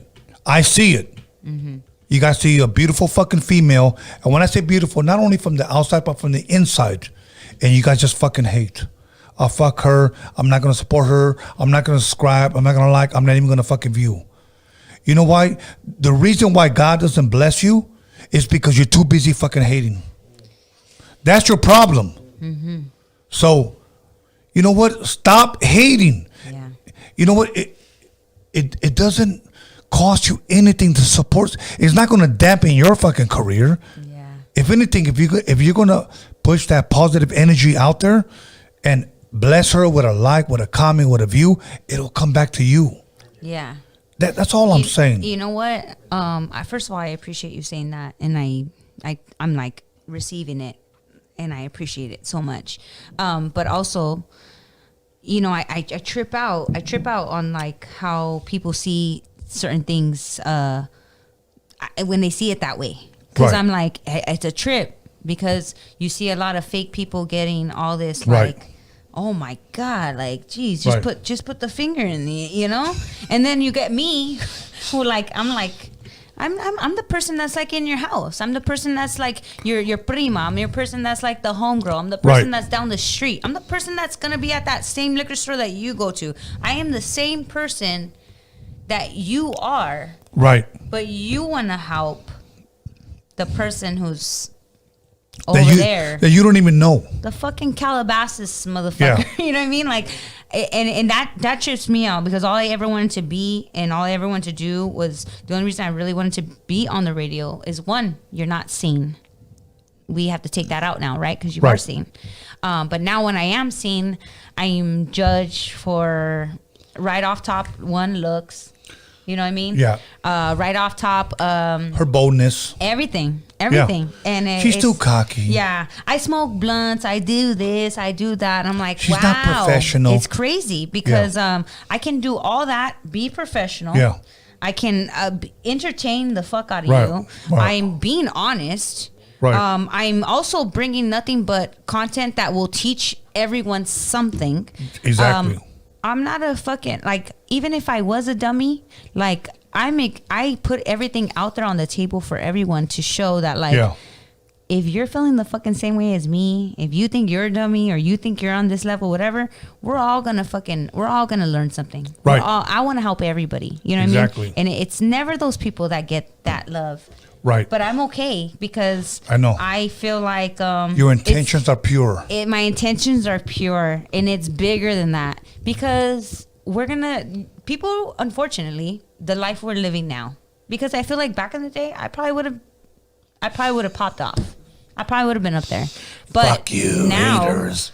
Yeah, but now I feel like, unfortunately, we're in a decade, in an era of, you almost have to just like die for people to like really acknowledge your existence, your brilliance, your genius, your this, your that, whatever. So all I'm doing is, I'm doing what you're doing, actually. I'm living in gratitude. Right.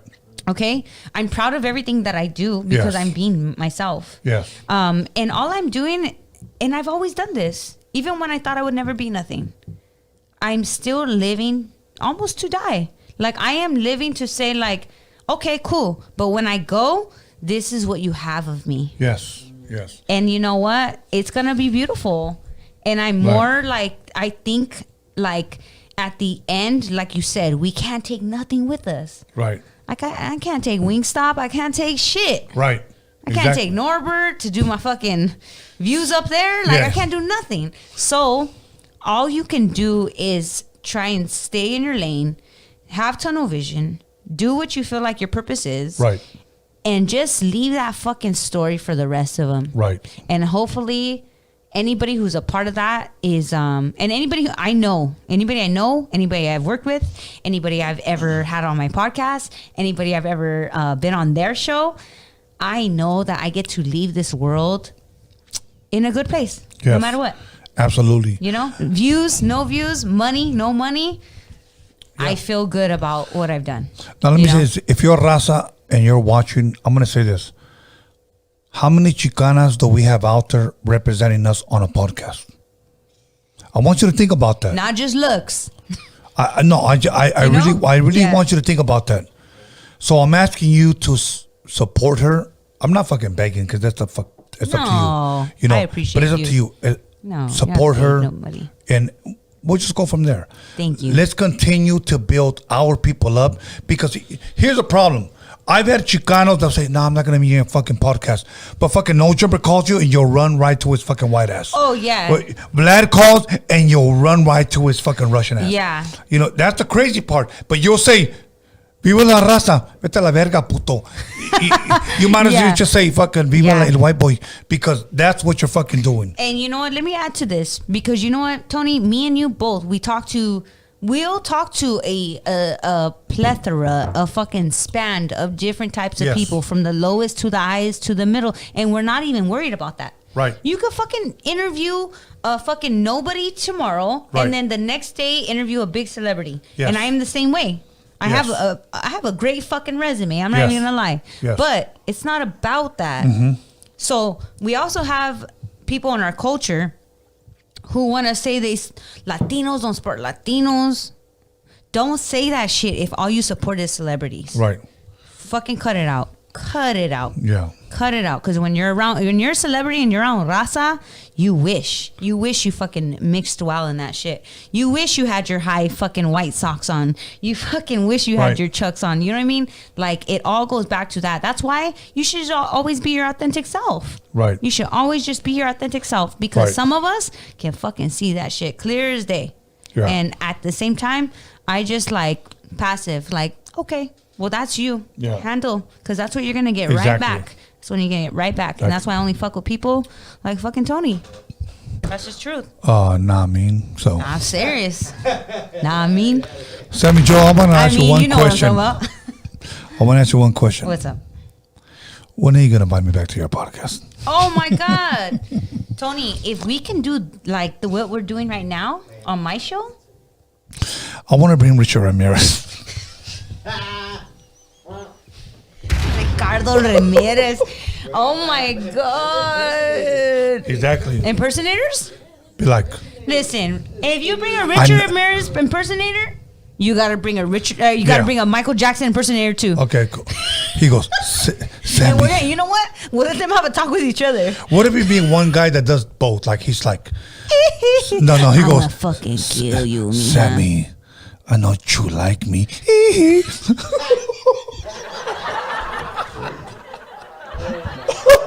Instead of a moonwalk, it's like the fucking kill walk or something. You know what? Listen, if I fucking have bad dreams tonight or sleep fucking paralysis and all that shit, I'm fucking blaming you. Fool. Yeah, blame it on me. Blame it on the rain. Those are the original Ghost Riders. You know what I'm saying? Yo. This is not the last time that Sammyjo's gonna be here, because she told me she's gonna bring aguachiles. Yes, I have somebody that I really want you guys to support their business. And Let's give a plug. Yeah. You know what? Follow at The Drunk Chef. Yes. The Drunk Chef. Let me tell you, I had her on my podcast, and I had her tell me her story. And Drunk Chef. Yes, The Drunk Chef. Okay, at The Drunk Chef. Okay.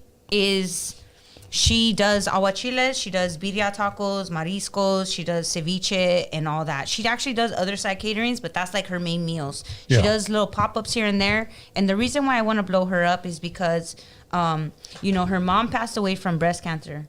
And tomorrow she actually has a pop-up out in LA. So follow at The Drunk Chef and find out more information about that. But her mom, I think she had like 5 kids. So she's the oldest. Right. And she lost her mom at 25. Wow. At 25. Okay. So imagine yourself right now especially if you're a woman. At 25 years old, you have all these young brothers and sisters. Yeah. So you know what she did after her mom died? She made sure she adopted the last 2 brothers and sisters as her own. So she works not only for herself, but she works to take care of her family and fill in her mom's place. And at 25 years old, 26, 27, 28, I'm 33. I don't think I have it to do that. I mean, I know you'll find it in yourself to do it, but I'm pushing her business because I feel like you should support some, like I said, right? We don't support the ones who are trying, who are in the street, and who are like of the culture, and who are down to earth with us, and who will drink with us and whatnot. We support the motherfuckers who you can't even get a hold of. They don't want to fucking talk to you. They don't like you. They don't this. They don't that. I always support businesses that I know come from a really deeper place than what you think. Right. You never know what's behind someone's hustle. Right. And supporting small businesses, especially in our culture. Yeah. This is the time to fucking do it. Let's push Absolutely. Let's push it. Let's go forward. So follow at the Drunk Chef. At the Drunk Chef.eats. That one, no, it's just at the Drunk Chef. It's at the drunk.chef, I believe. Norbert can fix it. All right, I got it right here. Okay. That one, she's actually trying to like spin off. Recently, I kind of told her that like, hey, like people love foodies, like people love people who eat their food, and she's always eating her videos. And that's how it started off. I started seeing a lot of her videos, and I was like, dang, like, first of all, I'm a big foodie. When you told me we were gonna do this, I said, hell yeah, right? But that one is a whole different one. At the Drunk Chef shows you where she pops up every weekend, and she's supporting 2 kids that aren't hers. Her brother and sisters, really, So to me, and the food's bomb. Come on. Yeah, it's a win-win. It's a win-win. Let's help our culture. It's a win-win. Right? Let's keep it pushing. Yeah. So let's help our people. That's what we do. That's what we do. It's funny that we would rather support somebody that we don't fucking know, we have no connection with, than our own people. That's the crazy fucking part. Then we wonder, I wonder why Raza has never moved forward. I'm fucking laughing because you know what? If you do a podcast and you're fucking Latino or Latina, you hear this shit repeatedly. That's why I don't even bother with nobody. I don't do that shit no more. Yeah. Talk is cheap. It is. Talk is cheap. I fuck with Tony because Tony's always a man of his fucking words. He's always a man of his words. In fact, I kind of see myself a little bit in Tony today during the podcast at the end. Maybe she's the girl, Tony. Going off, She's the girl, Tony. maybe, fucking Tony Joe. It is what it is. But no, it's that real thing. I want to support real people in this game. Yes. You know what I mean? Because what is the point? What is the point of fulfilling the fakeness? Because those fake people, I'm telling you right now, if you're watching this, they're not personable at all. They don't fuck with you. They don't like you. They're using you for many things, and you have no idea. Exactly. You know when someone's pure. But you rather fuck with someone who's popular. Yeah, popular. Oh my God, I spent $500 to meet Drake backstage. Really? When you could have fucking bought tamales from the tamalero down the street, fruit from the frutero, fucking elotes from the elotero, but Drake came down from Canada.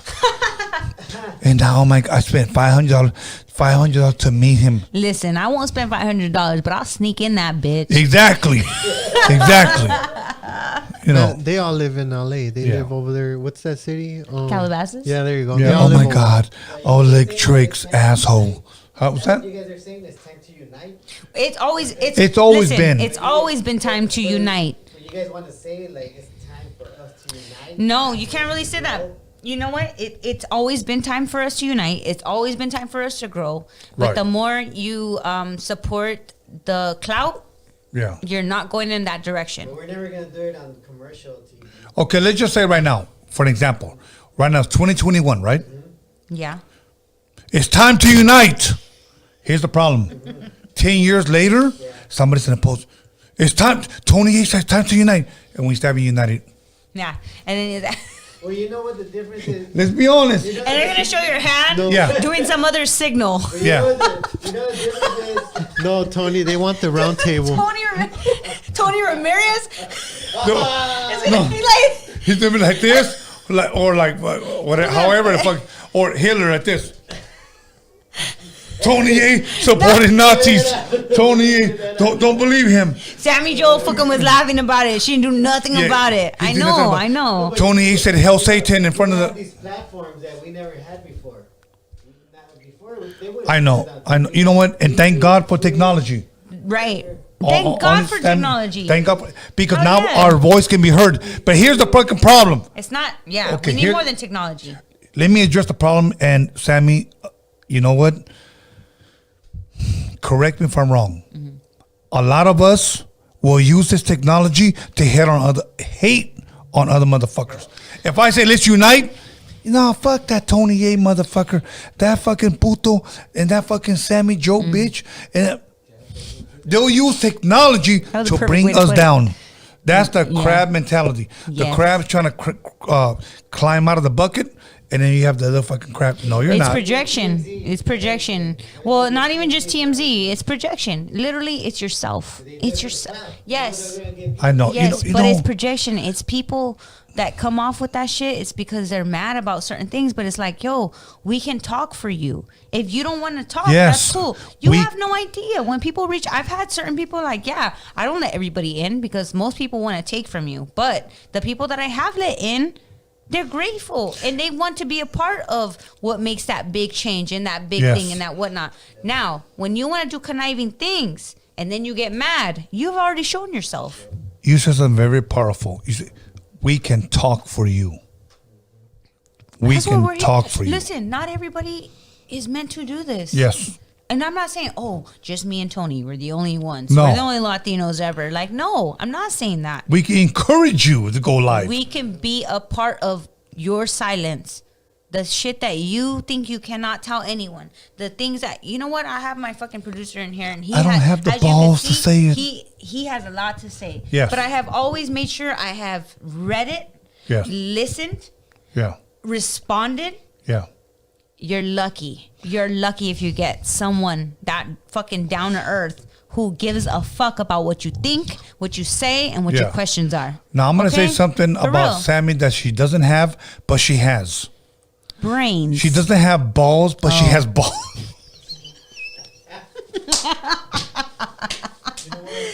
My brains in my balls. No, You get a cramp. Dude, and that's for real. If y'all All I hear me have in say this some world- shit, man, All I have in this feel like world, my brains are sometimes. like Scarface, all I have in this world is my word and my balls. That's it. hey, there was go there, ahead, Alec, go there was ahead. this one female back in school. She used to say, "Tengo dos ovarios."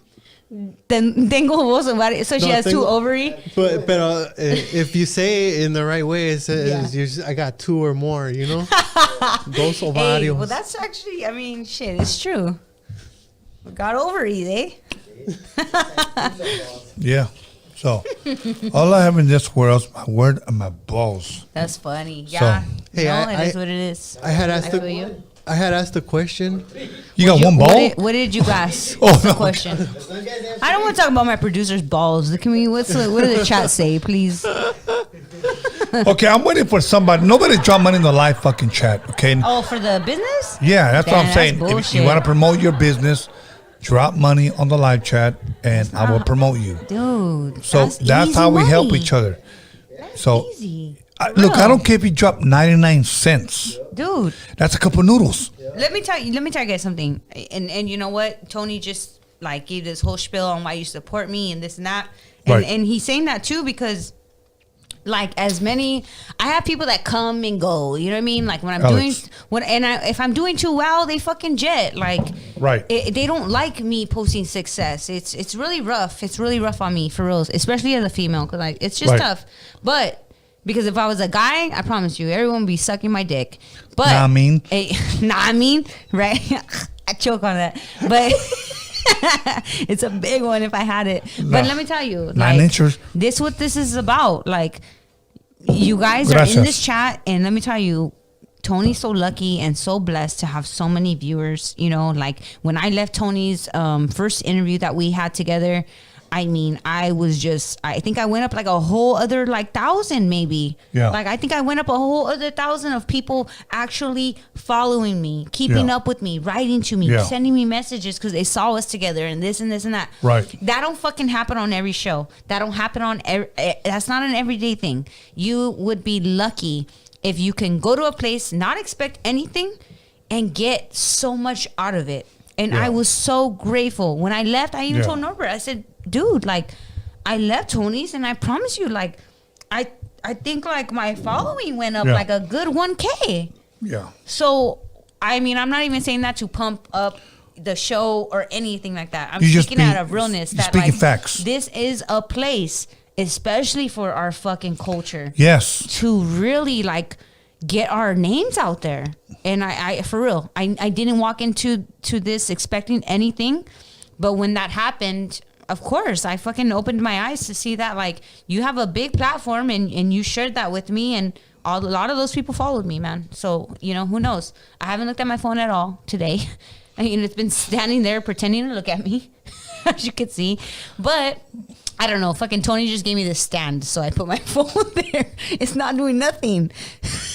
Everyone's hitting me up. I'm not talking back. But I can tell you this. If you do have a small business, if you have any business at all, if you're a fucking barber, right, throw your shit out there. For how much? How much is it? $1. Oh, my God. All you got to do is throw out $1. You guys are fucking okay, nuts, right now, let me tell you. Norberto Hernandez. That's Norbert right there in front of us. Throwback Hustle from Pomona. Oh, there you go. So those are the homies right there. Throwback Hustle. They own a vintage clothing store. Yes. And you know what? I'm not gonna lie, Tony. Like with how busy you are, and think about your what you're doing, and as many shows as I have. Sometimes it's hard to fucking look for clothes and shit. You know, it's hard to come up on nice pieces and whatnot. But this is a vintage clothing brand, and I'm not gonna lie, some of them I'm like, bitch, this is not vintage, it's like 2005. But I'm like, it's probably vintage to them because they're young. You know what I mean? And then, you know what, they just dropped another $1.99. All right. And now it's Capital D from Pomona. So let me tell you about Capital D. All right. So Capital D 21 is a logo where it's almost like scratched out, and it's the A.DA sign with the Cortez shoes hanging over the A.DA. Okay, that's their brand. I have a collab brand with them. Dope. And it's actually a shoe that I designed. It's the Cortez shoe, but instead of just the Nike, it's a foxtail on the Nike. And that shit says Fox Life because your girl has Fox Life right here. Fox Life, right there. Boom. Okay. So it's a little piece of me that you get. And Norberto Hernandez dropped Dulceria Zapata. Oh, that's my little sister. Now, my little sister, okay, check this out. A lot of people make this shit. Sammyjo, pass me the luchador. I got you. The candy with the like tajin and the chamoy sauce. Oh, a lot of people do that shit, right? Chamoy should be some type of sexual type of shit. Well, like, check this out. Like chamoy on her nalgas. You know, it's something delicious. Like everything, right? But I feel like that shit got super popular during the pandemic, and I get it. But I'm not gonna lie, I don't even like candy like that. Okay, I'm a sweet tooth girl. I'm a fat girl. I like chocolate and shit. But her mixture of what she makes is just like the right combination and balance of delicious fucking candy. Right. For reals. Like I had people come to my studio, always gift me with chamoy and these fucking candies. Tamarindo. All that shit. Yeah. But it's always over too much. It's way too easy to get these fries and put this ranch over them and just fucking do this. But when you take the time to say, hey, only this much of this and this much of that and blah, blah, blah, and you make it with love, you're doing more than fucking just selling some bullshit that everyone else is selling. My sister, she gets down. Dulceria Zapata. So that's dope. For real. Like, it's a great combination because even I get addicted, and I kind of get mad too because then, 1, 2, fucking 3, and I'm like, oh, fuck, here I go. Yeah, like, exactly. I don't even like candy. Like, yeah, exactly. That's how you know it's good. Thank you, Norberto Hernandez, for your donation. It was just $1.99, and we give you a shout out. Like, easy peasy. Yeah, exactly. You could do whatever you want, and we'll support your business. So I want to thank everybody for being on the live chat and donating. Other than that, let me ask you this, Sammyjo. Any topics we didn't talk about that you want to cover? That we didn't talk about. Oh, you do. Did you see King Richards already or no? King Richards. Yeah, it was about Serena Williams and Venus Williams' father. Oh, that movie with Will Smith. That movie. Yeah, that supposedly he coached them and. Why you say supposedly? No. My apologies. He coached them. Yeah. And, see, here's my It was thing. a designed plan. Okay, here's my problem with that movie. Okay, tell me. It should not have been named after him. It's the daughters. They were the ones that were blessed with athleticism. Mm-hmm. That's just me. Yeah. Here's here's my thing. My son, Brian, played 7 years of Pop Warner football. 7 years. He went to 4 championships and 2 nationals. But if they were ever to make a movie about that, the Tony A story. No, it's about my son. Yeah. He's the one that played. Yeah. Serena and the sister is like, it's their story. Dad, I get it, but Yeah. it's them. They're the ones that play. You're not the one that hit and, ran back. It could have been told. It could have been named after them. Yeah. I get that. 100%. That's my totally thing. get that. So- after watching the movie, I see why they named it that. But Oh, you seen it? Yeah, I seen it. Did I you like seen it it? the same day, same night. I loved it because I didn't grow up with a father. So Right. like to me, I was like, man, like this fool. I mean, some people don't like this part of men, or not even just men, but like the Right. the women coaches or the male coaches, Right. or the fucking little girls who want to be pageant stars and their moms are fucking nuts. Right. You know what I mean? Like nobody likes those stories, but when I see his story of him trying to get out the hood and what he planned for them and how he molded them into that, blah, blah, blah. I used to play basketball as a kid. And I just thought, like, damn, like, had somebody told me a lot of the things that he told them that were so powerful, I mean, I think it's a good thing to watch for some of the men that don't realize how powerful they could be in their child's life. Or not even just the men, like women. Okay. The shit that you could put on your kids to be like, hey, I fucking believe you can do this, this, this, and this. I fucking believe blah, blah, blah. I didn't grow up with that shit. I didn't grow up with that shit. Okay, now here's my thing. And I'm going to say this. Yeah. Say I'm your father and I tell you this. Sammyjo, you're going to be the greatest of all time. Here's my thing. Say you didn't live up to that. Oh, the expectation. Mm-hmm. How do I explain that to you? Yeah. That's the danger of it. That's It's why. super. That's crazy you said that too, because he says that. Yeah, see, and that's, I haven't seen it, but I want to watch it. Here's my thing. One of my daughters, my youngest daughter's in the Air Force, and I love her to death. Like, she gave me two grandbabies. They were twins. That means I hit a home run The on knock. the first time around. The Boston. Yeah, exactly. Yeah, yeah, exactly. The knocks. Yeah.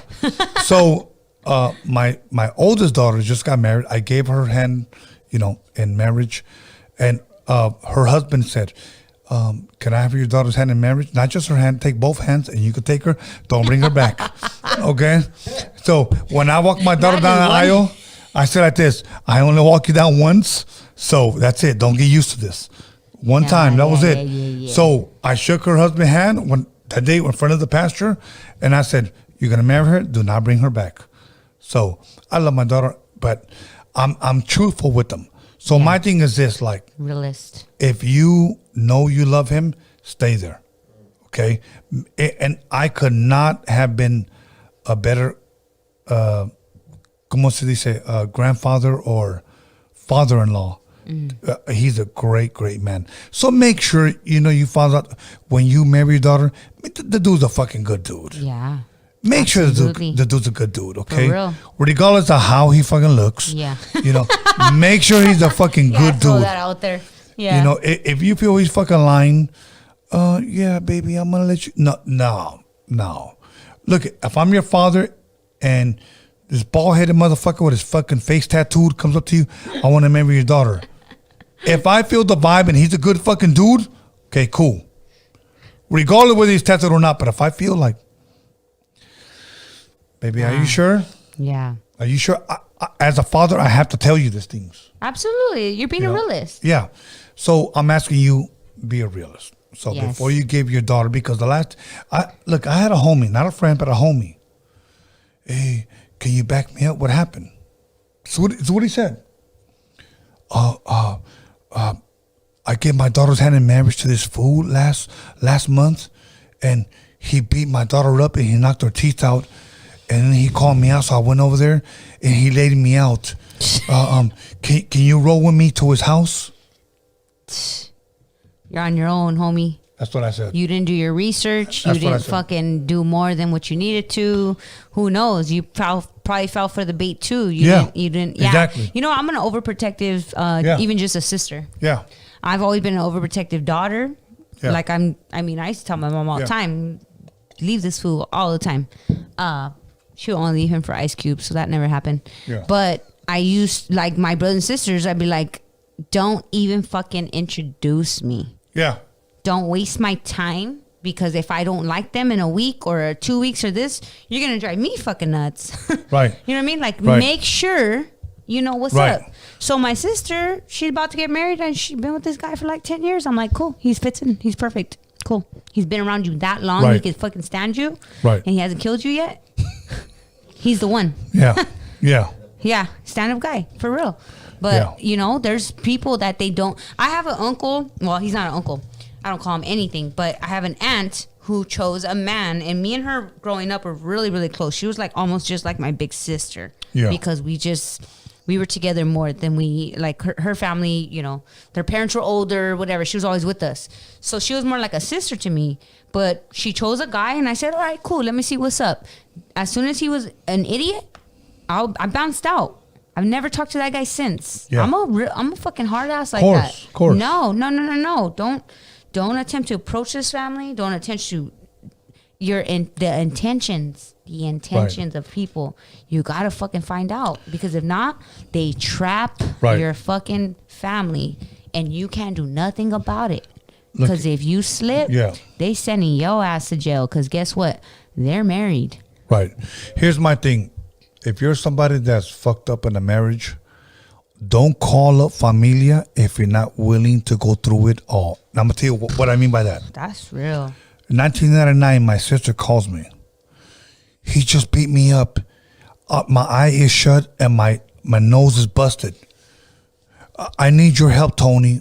Here's what I said. 1999, I had the phone to my... I'm cocking back 9mm. I'm there. I'm going to kill the motherfucker. Don't come. Then it's okay. Don't come. I was just kidding. You know what? I was dreaming. And I'm like, do not. Crazy. Do not call me on this shit. Because once again, from zeros to state penitentiary, real fucking quick. I feel you. Do not call me. You. I'm telling you. Me too, man. I go from fucking Keisha Cole to Tupac quick as fuck. Don't fuck with me. You're like, how do you want it? I'm like, love. And hit him up real fucking quick. Like, pick up the jersey, spit on a motherfucker type of shit. Yeah, I mean, I just super overprotective. I grew up like that. Yeah, that's me. Yeah. Okay, Sammyjo, we come to the end of our Dining with the Wizard. It was fun, man. Yes, absolutely. Great times. Absolutely. You're going to come back. Thank you, Luchado. Yes. You're going to come back. You're going to bring some aguachiles or whatever you want. Drunk chef coming. Yes. For sure. Okay. Any shout outs you want to give at this time? I want to shout out anybody who just joined this conversation. I want to shout out Norbert for being my driver, my other troll. We got the true trolls in the building.